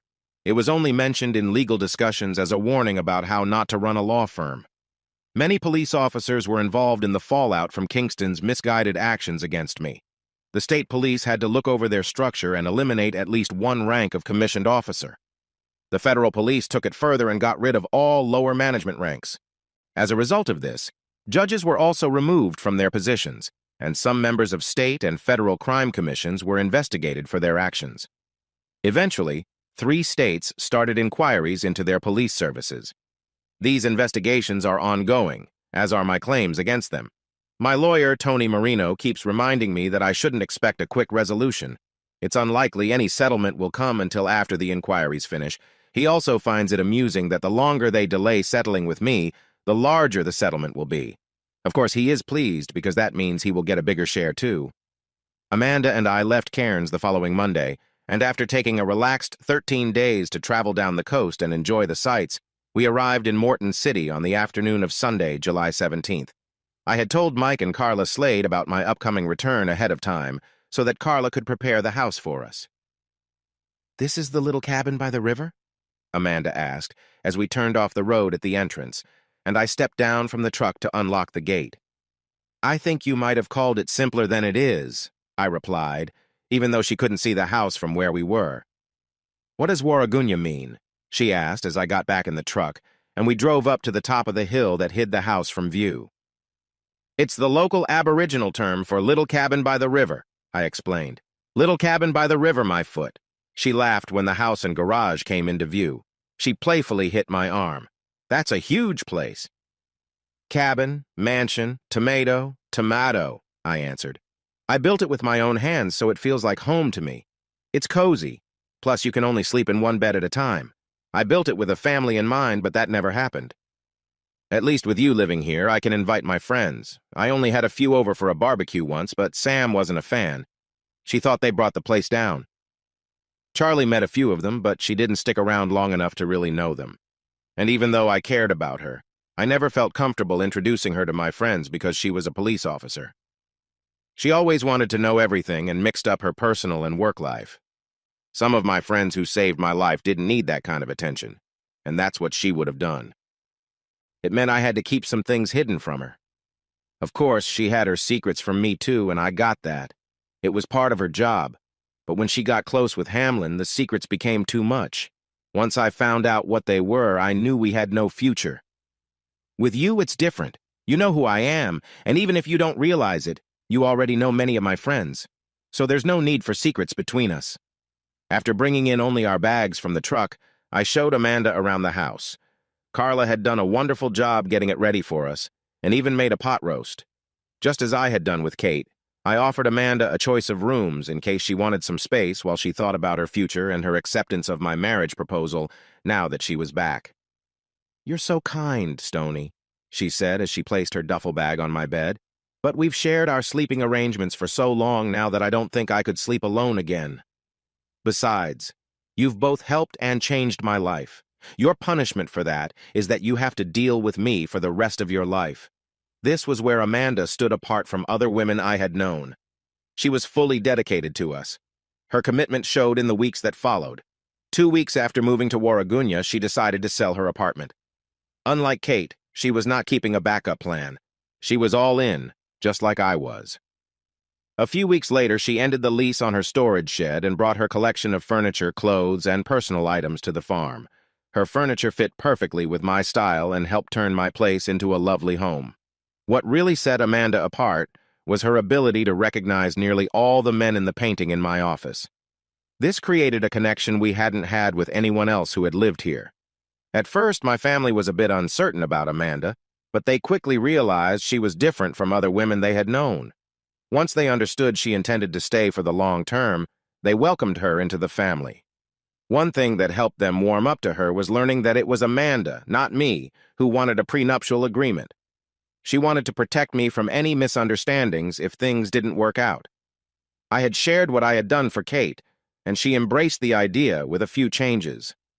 She didn't want any extra payment for staying with me for a few years, even if that ever happened. "I can manage on my own," she stated. "Anyway, I know Tommy is waiting for an opportunity. If things go sideways, I could always go back to Karumba and find work on a fishing boat or maybe head to Wilston to be with a wealthy bar owner." While my family had some doubts, Shirley did not. She took to Amanda right away when they met. "I think you found someone special this time," she told me after I introduced Amanda to my coworkers. My friends were quick to agree, especially when I mentioned that Amanda recognized most of the people in the painting on my office wall. We spent many joyful afternoons at the fishing shack with whoever was there at the time. We shared stories about our past and talked about both funny and sad memories from our experiences in tough parts of the world. Neither of us rushed to go back to our old lives, so we enjoyed our time together before the wedding. We agreed to wait until the new year to start changing our lives more carefully. During this time, we really got to know each other. I shared parts of my life with her that I hadn't shared with anyone else before. I felt certain of Amanda's loyalty and trust. For the first time, I felt I had a partner who would stick with me forever. One morning, while I was meditating in the gazebo after a run, I noticed that a worry that had been bothering me was gone. Since my troubles with Manyweather in Kingston, I hadn't felt that stress again. The other thing I hadn't experienced since being with Amanda was the same old dream. "I forgive you, Charlie," I quietly said to myself during my meditation. "Thank you, Stoney," I thought I heard her say back. Epilogue. Though we planned for a short engagement and a long marriage, 2 months turned out to be too little time for our parents to prepare for the wedding, even with me arranging and paying for it. Amanda's parents were not happy that I was covering the costs. They thought it was their responsibility to pay for their daughter's wedding. After having dinner with them at their Gold Coast home, I explained that we had both been married before, and those weddings had cost a lot. Now, it was up to Amanda and me to pay for our second wedding. I pointed out that we were both adults. I was 40, and Amanda was 37, and since we both had good jobs, we could afford a wedding we would always remember. Of course, I said with a smile, we could elope if discussions get too tricky, but then everyone would miss out on celebrating a wonderful wedding, and we would too. In the end, we decided to wait until November, which was when Amanda's mother could have the wedding dress ready. It was decided that the ceremony and celebration would take place at Warragunya. And finally, we were married. As I had always intended, the event was similar to the one I had planned for Mitch and Brianna Moyston. Their wedding had just been a practice run. Our wedding was a special day. The guest list included our friends and family, and there were no police around. Amanda's parents traveled from the Gold Coast to be there with their daughter and her two sisters, who were married and lived in Morton City. Along with our close family and friends, the tent was filled with people from our extended family, including those we had served with. They came with their spouses and partners. Even Rory came for the day, bringing along a lovely former flight attendant who lived in Corumba and owned fishing boats. My heart felt full when I saw Amanda coming down the steps with her father. She looked beautiful in her long, white wedding dress. It was exactly what I thought a bridal gown should be. The first word that came to mind was pure. The dress fitted her well and showed her modesty. There was nothing about it that said she wanted to be noticed by anyone except her husband. It made it clear she was mine. As Amanda walked down the aisle, she was guided by her matron of honor, who had been her best friend since childhood. Two nieces carried her train, and her sisters followed behind her. It was obvious that Brad would be my best man. Next to him were Tommy and my brother Jeremy. We wore black pants, black dress shoes, white shirts, and ivory jackets. The only color we had was the maroon sashes and bow ties which matched the bridesmaids' dresses. To my left were my groomsmen, while Digger, my ring-bearer, sat by my leg. He had been with us from the beginning and would continue to be part of our lives. In fact, he was coming with us on our honeymoon. Just like at Mitch's wedding, I brought the little caravan to serve as a dressing room, leaving the house for Amanda and her family. After the wedding, Amanda, Digger, and I took a limo into the city, where we spent the night at the Marriott before heading to our cottage in the Sunshine Coast hinterland. I had parked the Mustang in the hotel garage the day before, so we wouldn't need to go back to the farm before our honeymoon. With traveling abroad still uncertain, we decided to stay closer to home. That being said, I wanted to give my new wife something special that I hadn't given to anyone else before. I knew she loved fishing and camping as much as I did. After a week of enjoying our time on the Sunshine Coast, I asked her if she wanted to change places. "Please," she replied. "I've loved every moment here, but I'd really like to go somewhere with fewer people, a place where I can let loose if I want to and not worry about bothering anyone." That was all I needed to hear. We packed up the next day and went back to Warragunya. Our stay there was brief, just long enough to switch vehicles, load supplies, and connect the boat. Then I took her to the cabin on Lake Jalingo. We spent the next 3 weeks catching fish, visiting local olive farms and wineries, and enjoying our time together. We also took that time to explore and discover new things about each other.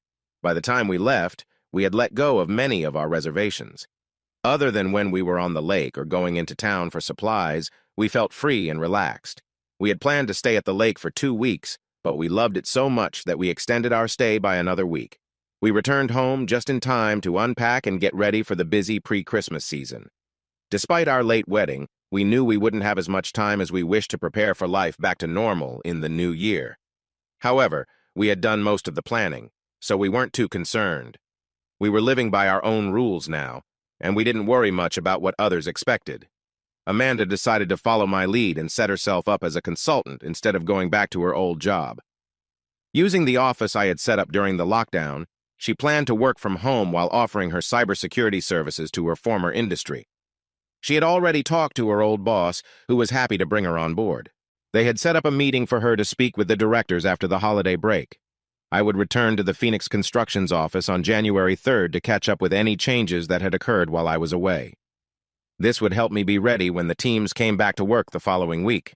However, Amanda had some transportation issues, so in addition to the diamond and ruby necklace and earring set I gave her as a wedding gift, I bought her a new Audi A140 Sport. She had no idea about it, of course, because I waited until after our honeymoon to have it brought home.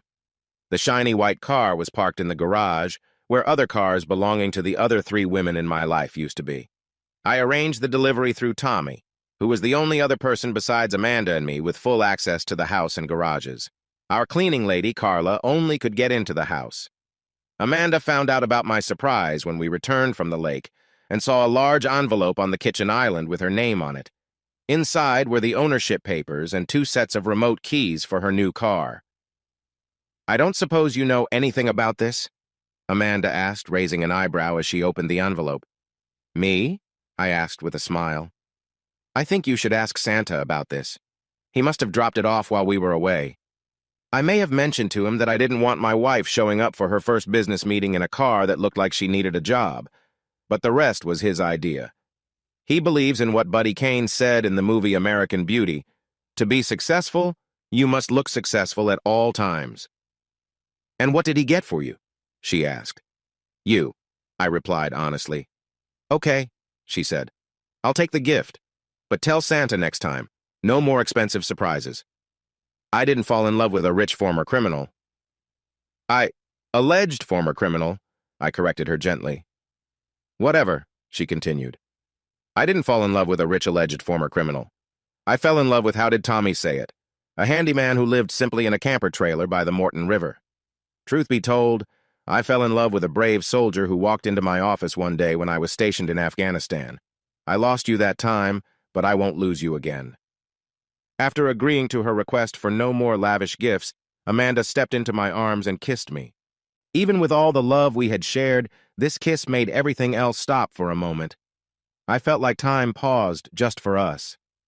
"Thank you, Santa," she whispered in my ear before pulling back. "Now it's my turn to match your gift in meaning, if not in cost, and I know exactly what to do next. I had planned to hold on to it until our first anniversary, but you or Santa made me change my mind and give it to you now, well, not exactly now, but tonight." Once I found out what she wanted to give me, I asked her to take some time to get it ready. It took about a month before she felt it was ready. After we tried it out, it became part of our special collection. We were still exploring the Kama Sutra, and I was always impressed by the creativity of the people who wrote that book. That was our life together. We weren't the same, but we fit together like pieces of a 2-piece puzzle. We were different in many ways, yet we created a complete picture when we came together. We talked about everything. We didn't always agree, but when we disagreed, we tried to understand each other's viewpoints. Usually, we found a solution that worked for both of us. Sometimes it meant making a compromise. One thing we never did was fight, although it nearly happened when we watched rugby matches, especially the intense games between the 3 teams in Queensland: the Broncos, the Cowboys, and the Titans. She honestly thought the Cowboys or the Titans were the better team when they played my Broncos. I eventually stopped trying to change her mind, even though I knew she was mistaken.